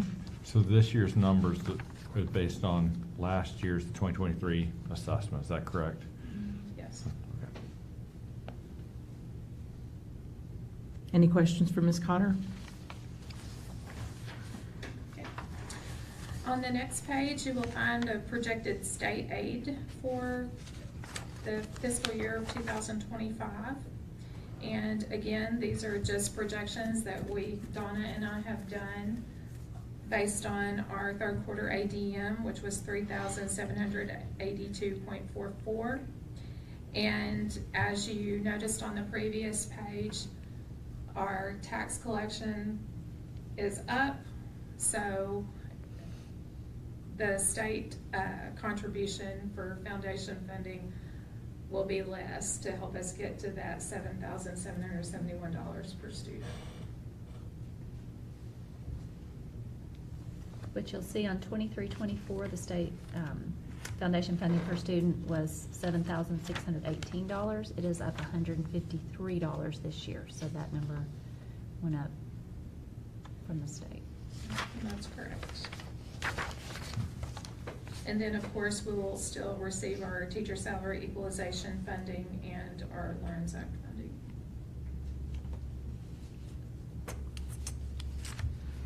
All right. And I do have to commend Tom Mary because he worked really hard. Our free and reduced lunch count is up over last year. So he's done really good work, and that helps us with our funding. When's the deadline for that? Is that already over with? No. It just, No, we pushed that out online. No, our counts, like, in the next couple of weeks, we'll get preliminary numbers based off of our October 1 counts from last year. So we can push And that. So we have till October 1. Oh. Which will impact next year's funding. right, okay. But we've already put something out online for the current year, and we'll continue. The online form with Is it Mr. a lot Mary has easier? helped. Well, I just think. It's you just know, more convenient. As our Yeah, parents, it's a yeah. different, we were talking about today, it's a different age of parent. It's not me anymore. Yeah. Well, I With a remember piece of Bill and paper I would filling sit it with out, 12 right? pieces of paper and Right. one for every kid. I'm like, why can't we just have a It's an online form. blanket And we form? want to encourage all families to, Fill it to out, fill no it matter out. what. No matter because they what. may qualify even though they think they may not. Right. So. Very good, okay. Okay, moving on to the next page, we have our indebtedness summary. And this looks a little bit different than the one I've given you in the past, but the State Department has started putting this on the website. And so what you're seeing here is the one that the state provides.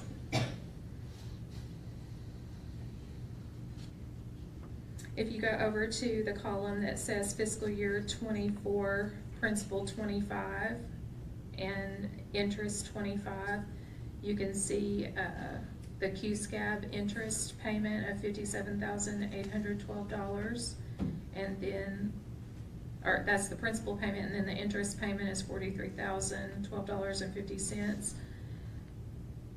And then on the next one, you can see our bond payment of $1,735,000 with interest of $960,412.50.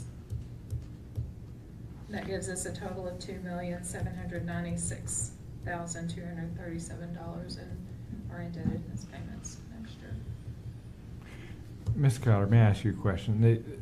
I see the principal coming down on the large bond, right, with the payments. Mhm. Why is the first one still saying at 925, even though we're making principals? I don't understand that. Can you explain that to me? We're making principal payments, it looks like, but the principal's staying the same. I will do my best on that. That is a QSCAB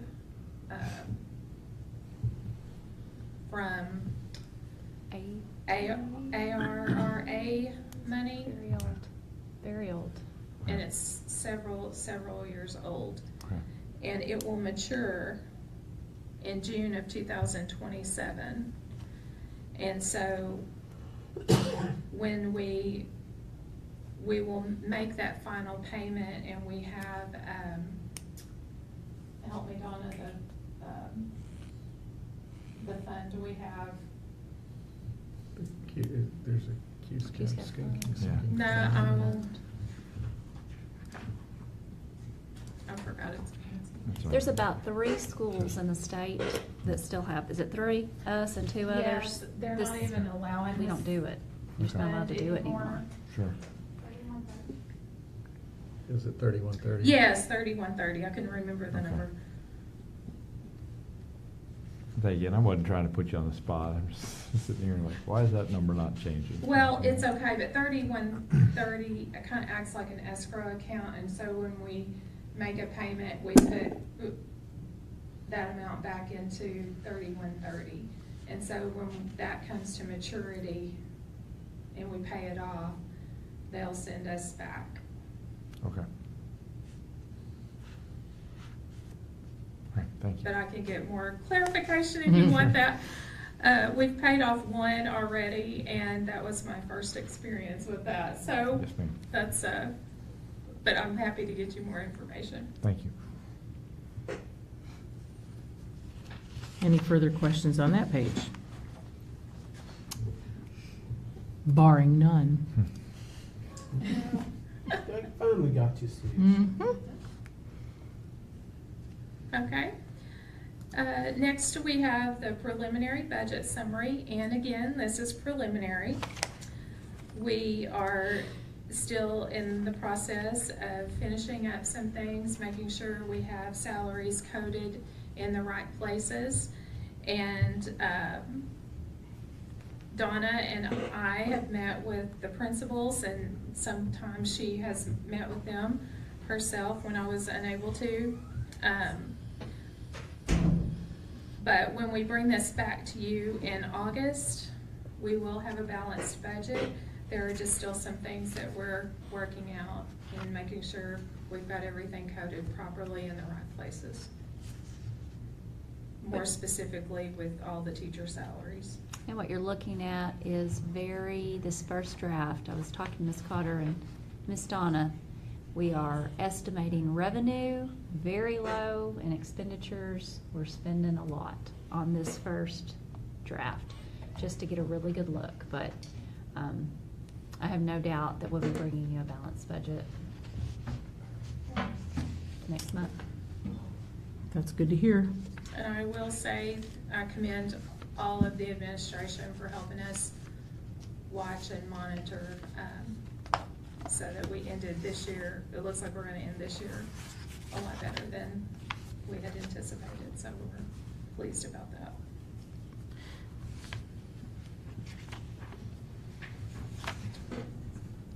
On the second page are our funds, 3,000, 4,000, and our federal funds, and food service, if you have any questions about that.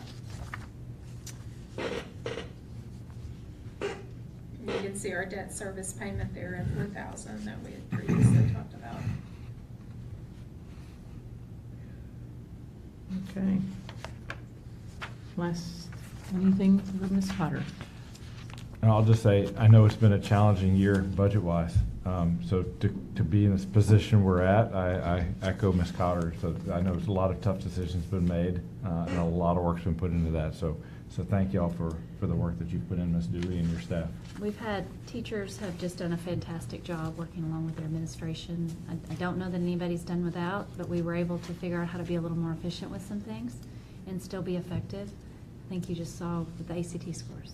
That's just an example, but we have the opportunity to do some really good things. Our special education department absolutely killed themselves this year as well. They worked very hard and ended up with their MOE is way down. Not down, but not near where they were budgeted to be. So just really excited and happy for the work that was done there as well.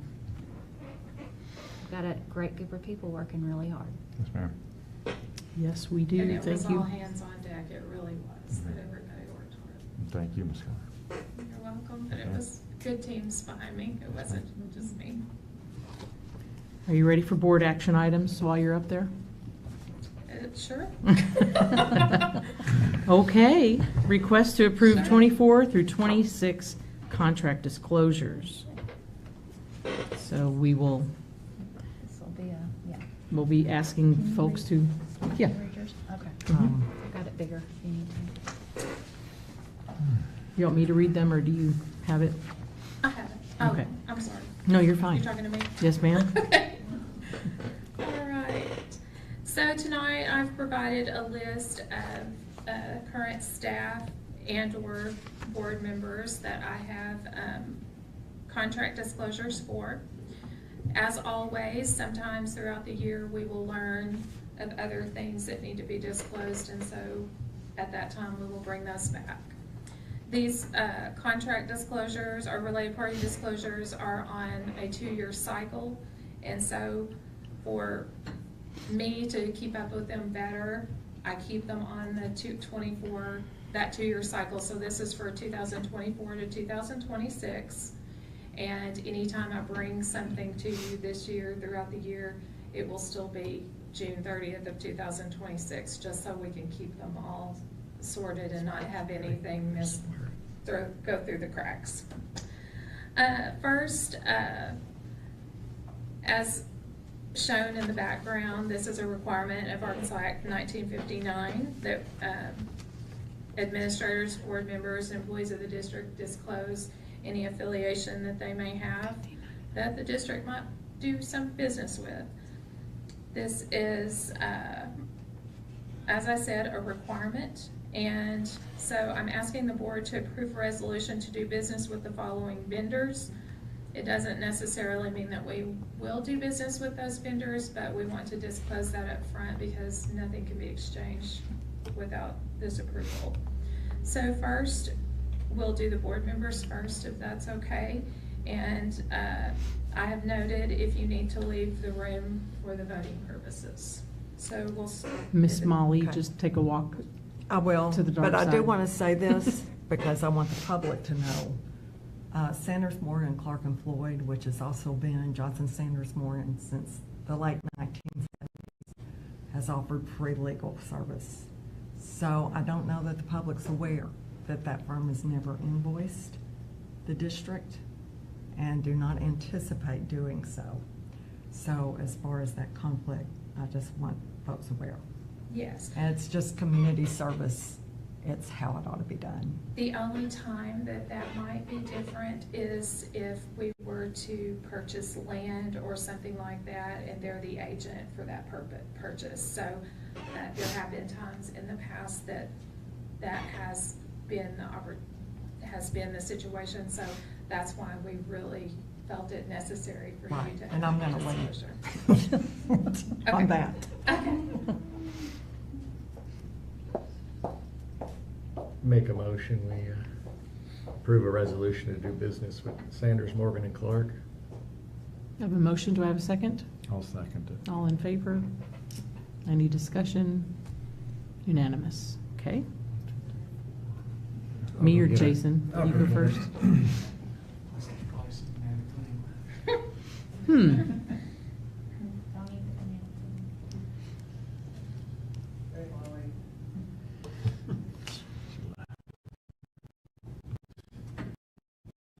We need her vote, so we have to wait. Oh, Since Neil's just not, I have all night. We don't have a quorum right now. No quorum. Well, I guess it could be. Molly went far away. She left. The first time I had to do that, I walked all the way in the back and washed dishes, and they couldn't find me. I didn't know what to do. Now you know. Now I know. Yes.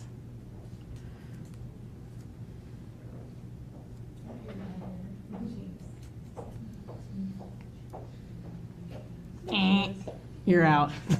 Sometimes that might You know what happens. It's a real good night to be back. Okay, do I have a motion for Jason Schmesky, 62 East Auto? I make a motion for 62 East Auto. Motion, I need a business. second. Resolution to do Second. business. Thank you, Barbara. Any discussion? All in favor? Unanimous? Thank you. So who runs it? I guess that's Vice. He'll run it while she steps in. I guess so. Yeah.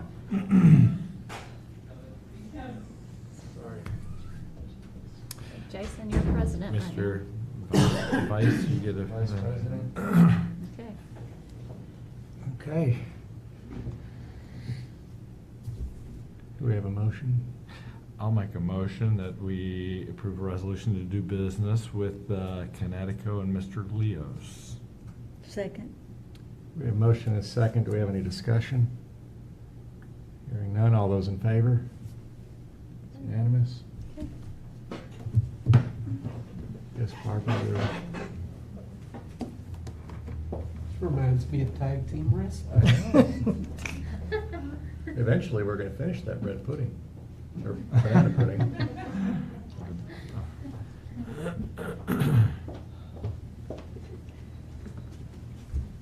Okay. Filling for me? Okay. A motion to accept Barbara Horton, Arkansas Landscaping and Irrigation. I make a motion that we approve a resolution to do business with Arkansas Landscaping and Irrigation. Second? Motion is second. Any discussion? All in favor? Unanimous?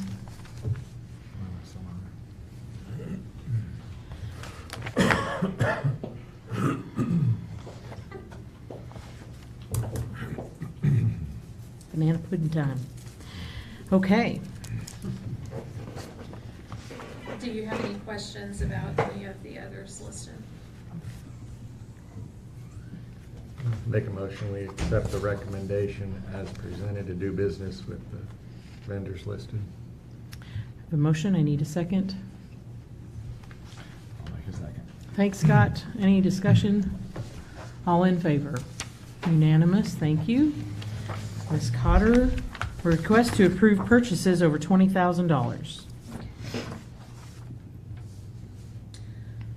According to policy 7.5, and it has the MH, so that means we have some of our own requirements in there.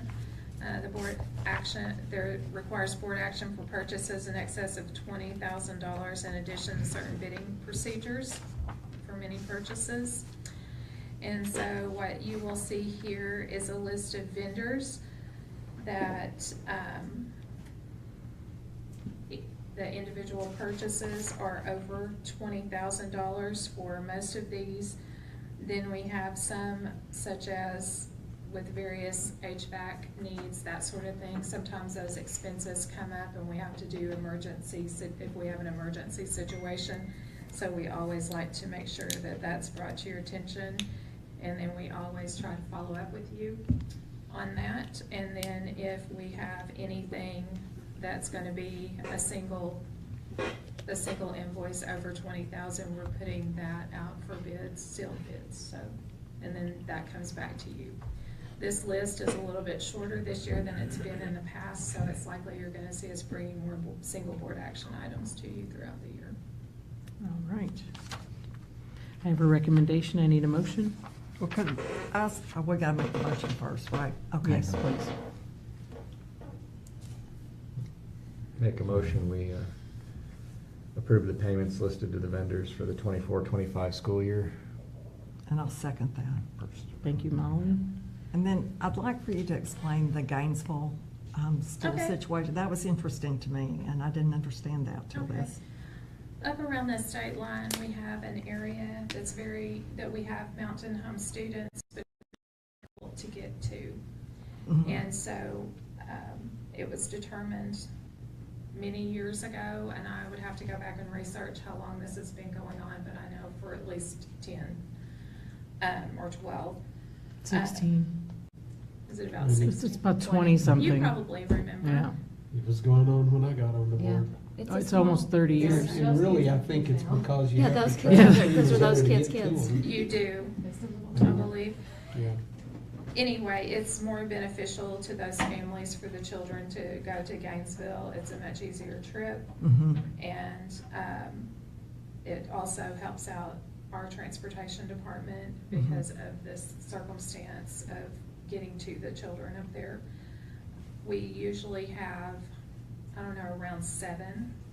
Right now, we've got 6. I looked in June, there were 6. And I have. So you budgeted for about 7, Yes. is that right? So what they do is they have to send us the roster of those children that are enrolled, and they also invoice us their per student amount. Mhm. Their per student amount was $6,000 and something dollars. I forgot the exact amount, but it did go up this past school year.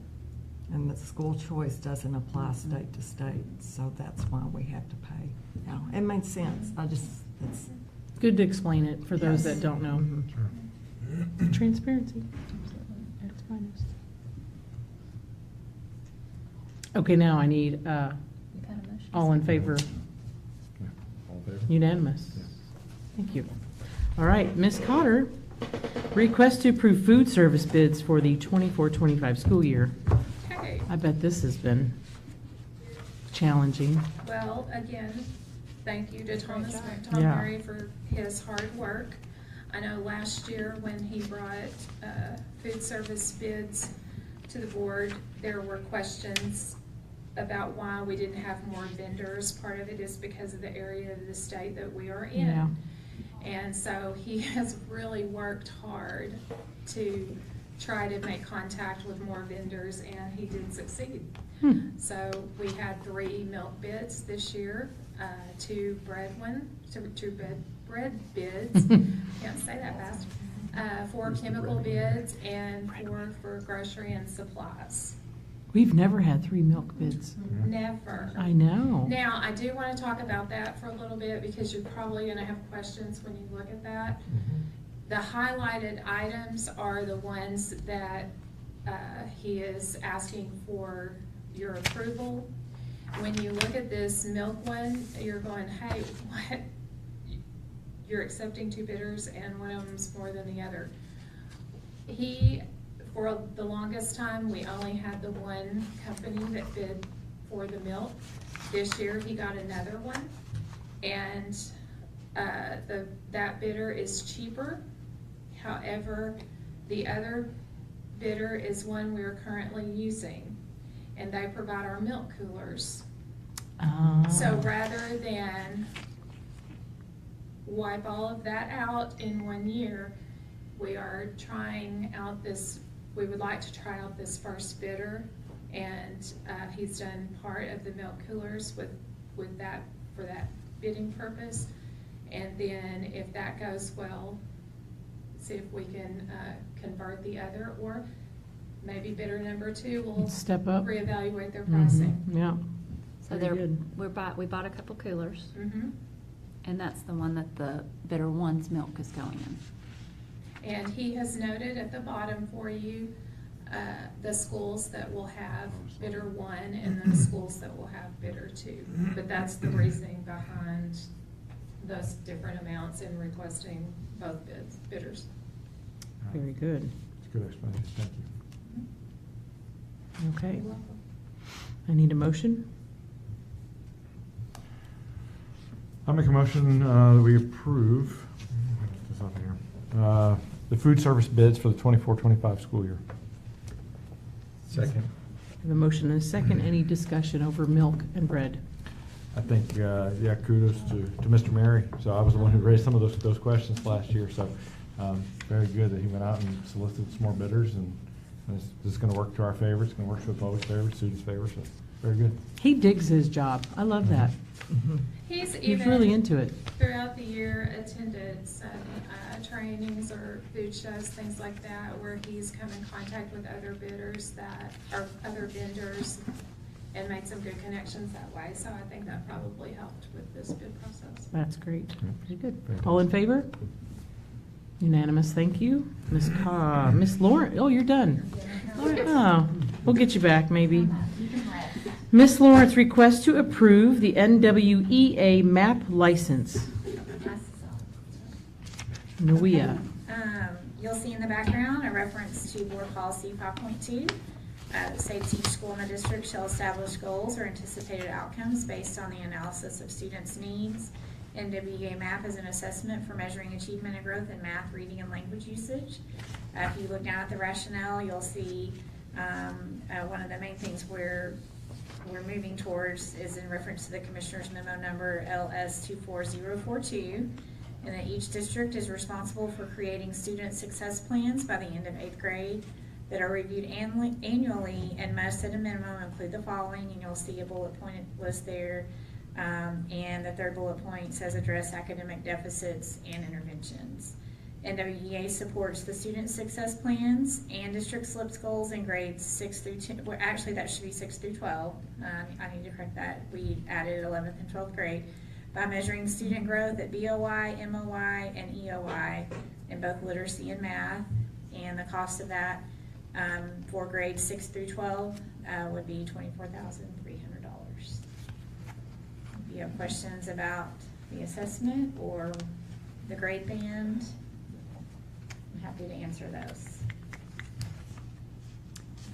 We have been using this assessment, I believe I think this might be our 5th or 6th school year. Certain grades. To do NWEA. Certain grades. One of the things are, with COVID, this was provided to us for several years. We didn't have to pay for the entire suite. So we didn't have to pay for all this for a while. And I do want to point out, Becca Camp has spent a lot of time researching, she and I met to kind of evaluate where we might use this tool the best. And with the changes again coming through Atlas and the universal screener, and the information she's been getting throughout the summer, we felt like grades 6 through 12 is where, and then Ms. Russell was part of this discussion as well, based on the plan for intervention in the coming school year for high school. Very good. A lot of different layers went into this choice. May I have a motion? I make a motion that we approve the license renewal for NWEA MAP for grades 6 through 12. Second. Barbara and Jason. Any discussion? All in favor? Unanimous. Thank you, Ms. Lawrence. Ms. Dewey? Okay, so policy updates. Revisions to policy are made annually. They reflect new policy and procedure. A little later than we've seen in the past for such a list of policy revision. With LEARNs, then we had a year, then they're still promulgating rules. I was talking to Ms. Morris, Ms. Kelly today about some rules that we generally already have a list of what goes on our website. Well, those rules are still being made in maybe another month, and everything generally is supposed to already be updated by August 1. So still kind of playing catch up with some of these things. What you'll see here, these rules and procedures have to be revised. These policies have to be revised as needed to generally accommodate changes in legislature and to better address the needs of our students. I recommend, or the recommendation is to approve the policy updates as presented. This is quite a lengthy list. I don't know if any of you saw some in particular you'd like to talk about. The majority of these were formatting. There were even some that used a new number instead of the number word. I changed it. There is if you could go to 114, Ms. Kelly. This is a Mountain Home policy. We kept it a Mountain Home policy as it is much more specific than the ASBA policy. At the very end, you'll notice the addition to things that do citizen participation before the board.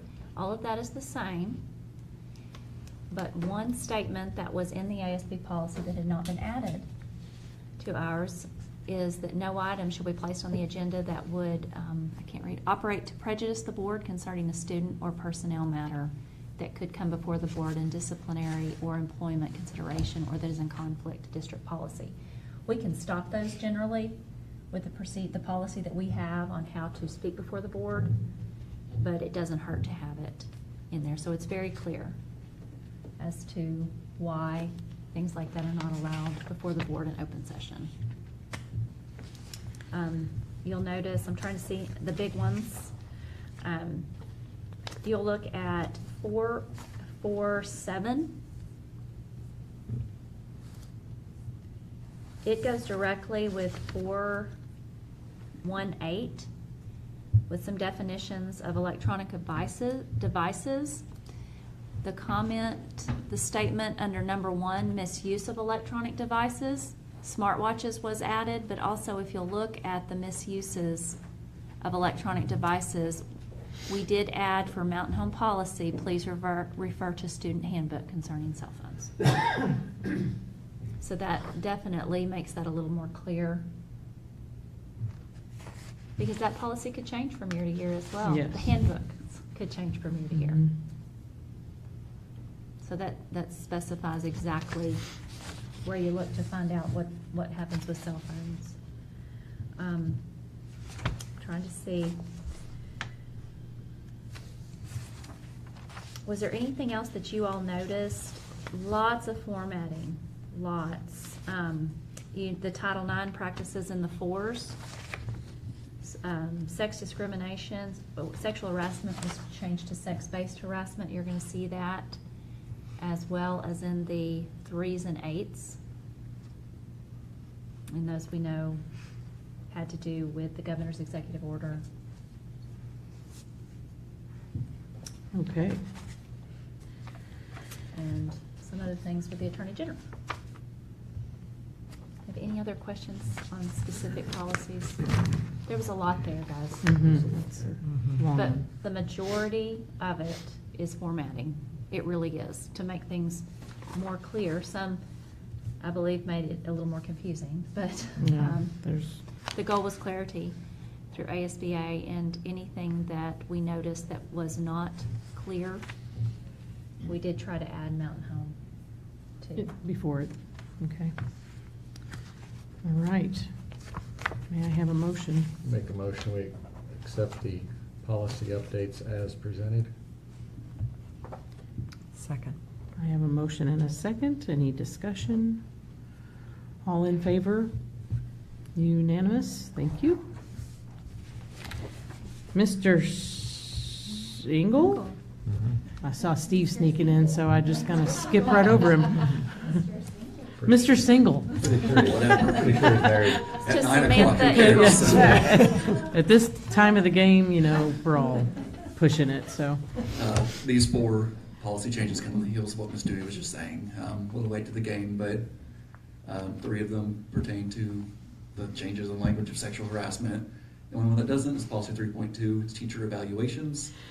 Our policy was a Mountain Home policy. It about 98% matched model policy, but honestly, it would have been easier to just adopt model policy because of the format of what we would have had to change, and there was a few more specifications in model policy of what teachers can use as evidence on their PGP and other things. So overall, we felt it was just easier and better to adopt model policy 3.2.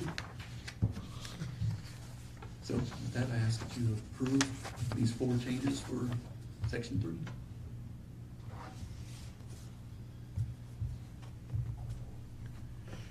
May I have a motion? I make a motion that we accept your proposal for those 4. I'll second. Barbara and Scott, do I have any discussion? Thank you for getting everybody together to make this happen for this board. Over the summer, yeah, especially. We had a slim turnout, but we had enough. All in favor? Unanimous. Thank you, Mr. Single. Thank Madison did a Mr. Engel did a fantastic job, as well as Mr. Mendelewski. We received these policy updates June 14th. Man, And golly. they needed to be approved prior to August 1. So they got on the stick and got these taken care of. Honestly, Ms. Dewey called and was like, hey. we Get it done. I actually didn't, I hadn't even looked at it, so. Get her done. Okay. Is that your Request adult to voice? approve. That was my adult voice. Section 8 policy updates. You're so mean. So mean. Oh, yeah. So 813 and 845 are just verbiage changes only. And then 820 is a little bit more than that. It's a really long policy. It's Mhm. verbiage changes and then definition changes, and then they really go into the Title IX responsibilities and all that stuff. So there's a little bit more in that, but I mean, we reviewed it and everything. I mean, it's pretty straightforward stuff. So I'd like to request that you approve these 8 policies. Make a motion, we accept the recommendation as presented. Second. I have a motion and a second. Any discussion? All in favor? Unanimous. Thank you. Thank you. Steve? All right, board discussion.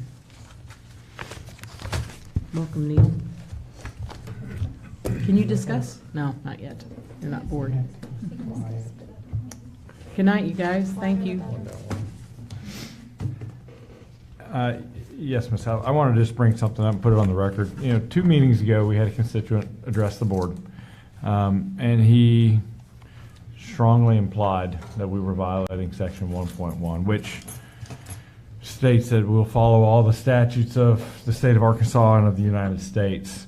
And when we adjourned for executive session and we stood up, he engaged me in conversation, and he continued to strongly state that he felt that we were violating section 1.1. So, and I was telling him, since my time on the board, I have seen no violations of section 1.1 of board policy that I know of where we're violating the statutes of the state of Arkansas or the federal statutes.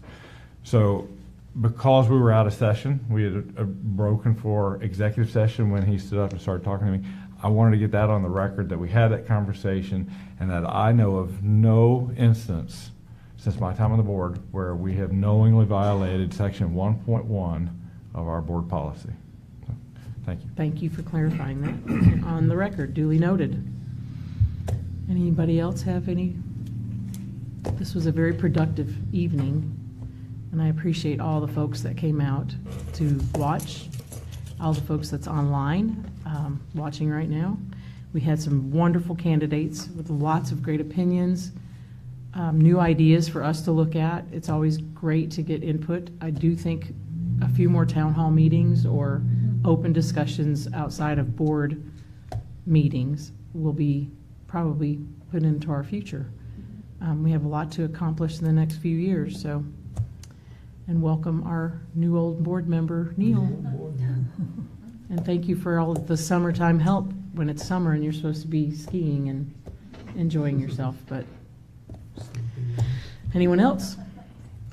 Superintendent update. All right, so we've had a fantastic summer so far, and I am so excited to be able to present to you the district's first draft of our strategic plan 2.0. This work started in February. The board then worked to narrow down the goals, and then our administrative team began to really break those down into to put those into some action steps. We then asked our staff and teachers, so our faculty and staff were given the opportunity to participate in the designing of our strategic plan, and we had quite a few volunteer during their summer to work with us through June and July. You're going to see the first draft of this plan tonight. 4 main goals that we talked about the last time: academic achievement, operational effectiveness, school safety, and student and staff wellness. Some of the goals that you'll see are low-hanging fruit. Some of them are a little more significant and will take a while. What you're going to see tonight is simply, it is more than a skeleton, but it is definitely a first draft. We're going to be working over the next few weeks to bomberize this. It'll be presented to our staff on the convocation day, our Dunbar Day as we like to refer to it, on August the 12th, and then I'll bring it to you for final approval on the 15th. I'd like to give you a copy just to take home and look at. Like I said, first draft, a little more than a first draft, but yeah, you keep talking this way. So this is just something for y'all to start looking at, and please, please, please, as you're looking, let me know. Let me know what you see. Let me know what you think needs added. Let me know what you think is not the direction that the district needs to go. I look forward to hearing from y'all on this. And like I said, we'll have a shiny copy with all the info at the next board meeting for you. I do have a couple other things, but it'll be quick. In other news, this is great news. We were awarded the cell phone free schools grant that some of you all have been hearing about. Wow. From the governor. So we were awarded a little over $11,000. These funds are going to be used to purchase cell phone storage areas for each classroom. We are not going with the yonder pouches right now because our handbook policy doesn't really fit that. What it does fit is a safe storage area at the front of each classroom in the junior high and high school. So this grant was going to help our teachers feel safe asking students to put their phones away in those storage areas, and our students and families are going to know that that storage is in the classroom. It can be locked up. It can easily be moved if there is an emergency. The design that the principals are looking at right now is simply a case that they would just pick up and take with them if they needed to take the phones as far as an emergency outside, and then they'd be redistributed to students. So we're pretty excited about that, and everything fits current handbook policy. Final note, we have some property, and Neil, you may be able to weigh in on this. Jason, maybe. We have the district donated the Gamelia Community Center many years ago to the Gamelia Community Center LLC. That building has been long since abandoned. We believe that the property, because of the abandonment, it's been long enough that it's now reverted back to the district. So, I have absolutely no idea what we would ever use that property for. It is literally the Gamelia Community Center next to the Gamelia Church of Christ in Gamelia. It was part of the district. I'm sure it was part of when it was Mountain Home District 9. Gamalia's school building I'm not aware of. It may have been the school building, but it Okay. became the community center. There on the right-hand side of Yeah. the road, the Church of Christ is right there next to it. And I've got some. Around the curve. That don't work. Didn't have a clue. Pardon me? Never heard I can anything show you a about it. picture before you leave and This is the drawing. years. And years and years ago. 'Cause the It- property I'm thinking about is next to the cemetery there, the Bean Cemetery. I didn't see a cemetery. I drove out there and took a walk around, and it's definitely abandoned.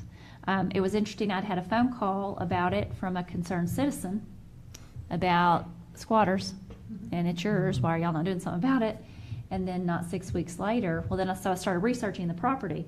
About 6 weeks later, had somebody come in and say, I think it's actually, because I immediately said, oh, we don't own it. Gamelia Community Center LLC, Community Club LLC owns it. So we're hands off, right? Well, come to find out, it'd been abandoned long enough that it has been reverted Reverted back back. to us. I do have some folks that might be interested in purchasing it. So what I'd like to do, I'm going to go ahead and move ahead on an appraisal, and then of course I'll be bringing everything else to you all for your consideration. So when you go around the big curve, there's the Church of Christ. It's right in front, right before you get to the Church of Christ. I mean, it is, but it's not. So there was an old block building there, like some Is kind that of it? Dairy Queen. I don't think it's a Dairy Queen. I've got a picture. Or it looks like it. I've got Yeah. a picture. Little flat roof.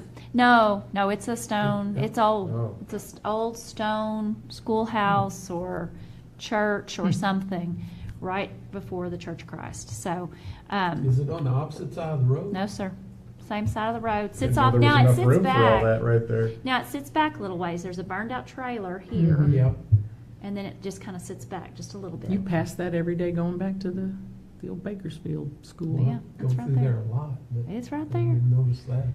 Now, I Well, had- that predates me quite a little bit. Well, it was when Mickey Pendergrass was on the board, and I've got I've got all the stuff in the back that I can show y'all before you leave, but I'm gonna Sell go it. ahead and get an appraisal of the property, get it appraised, work with our lawyers, make sure we can get everything on the up and up and see who might be interested in it, but I've had some interest already. It is right away to their property. So it's literally sitting in front. I don't even know how the man would get to his house. He must just be driving through the yard, but he wants it, so we'll see. We have to $10 put that out- million. We have to put that out for bids. I don't know, I'm gonna find out. Probably so. It's a pretty small piece of property.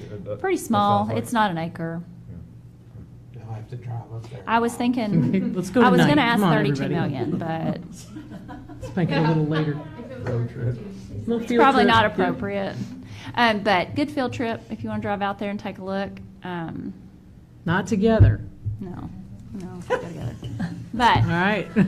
But if anybody wants to go look, it's out there. I've got an aerial shot, I've got the warranty deed, I've got the LLC. It does not have any, I've been on the Secretary of State's website. There's no contact information for the corporation.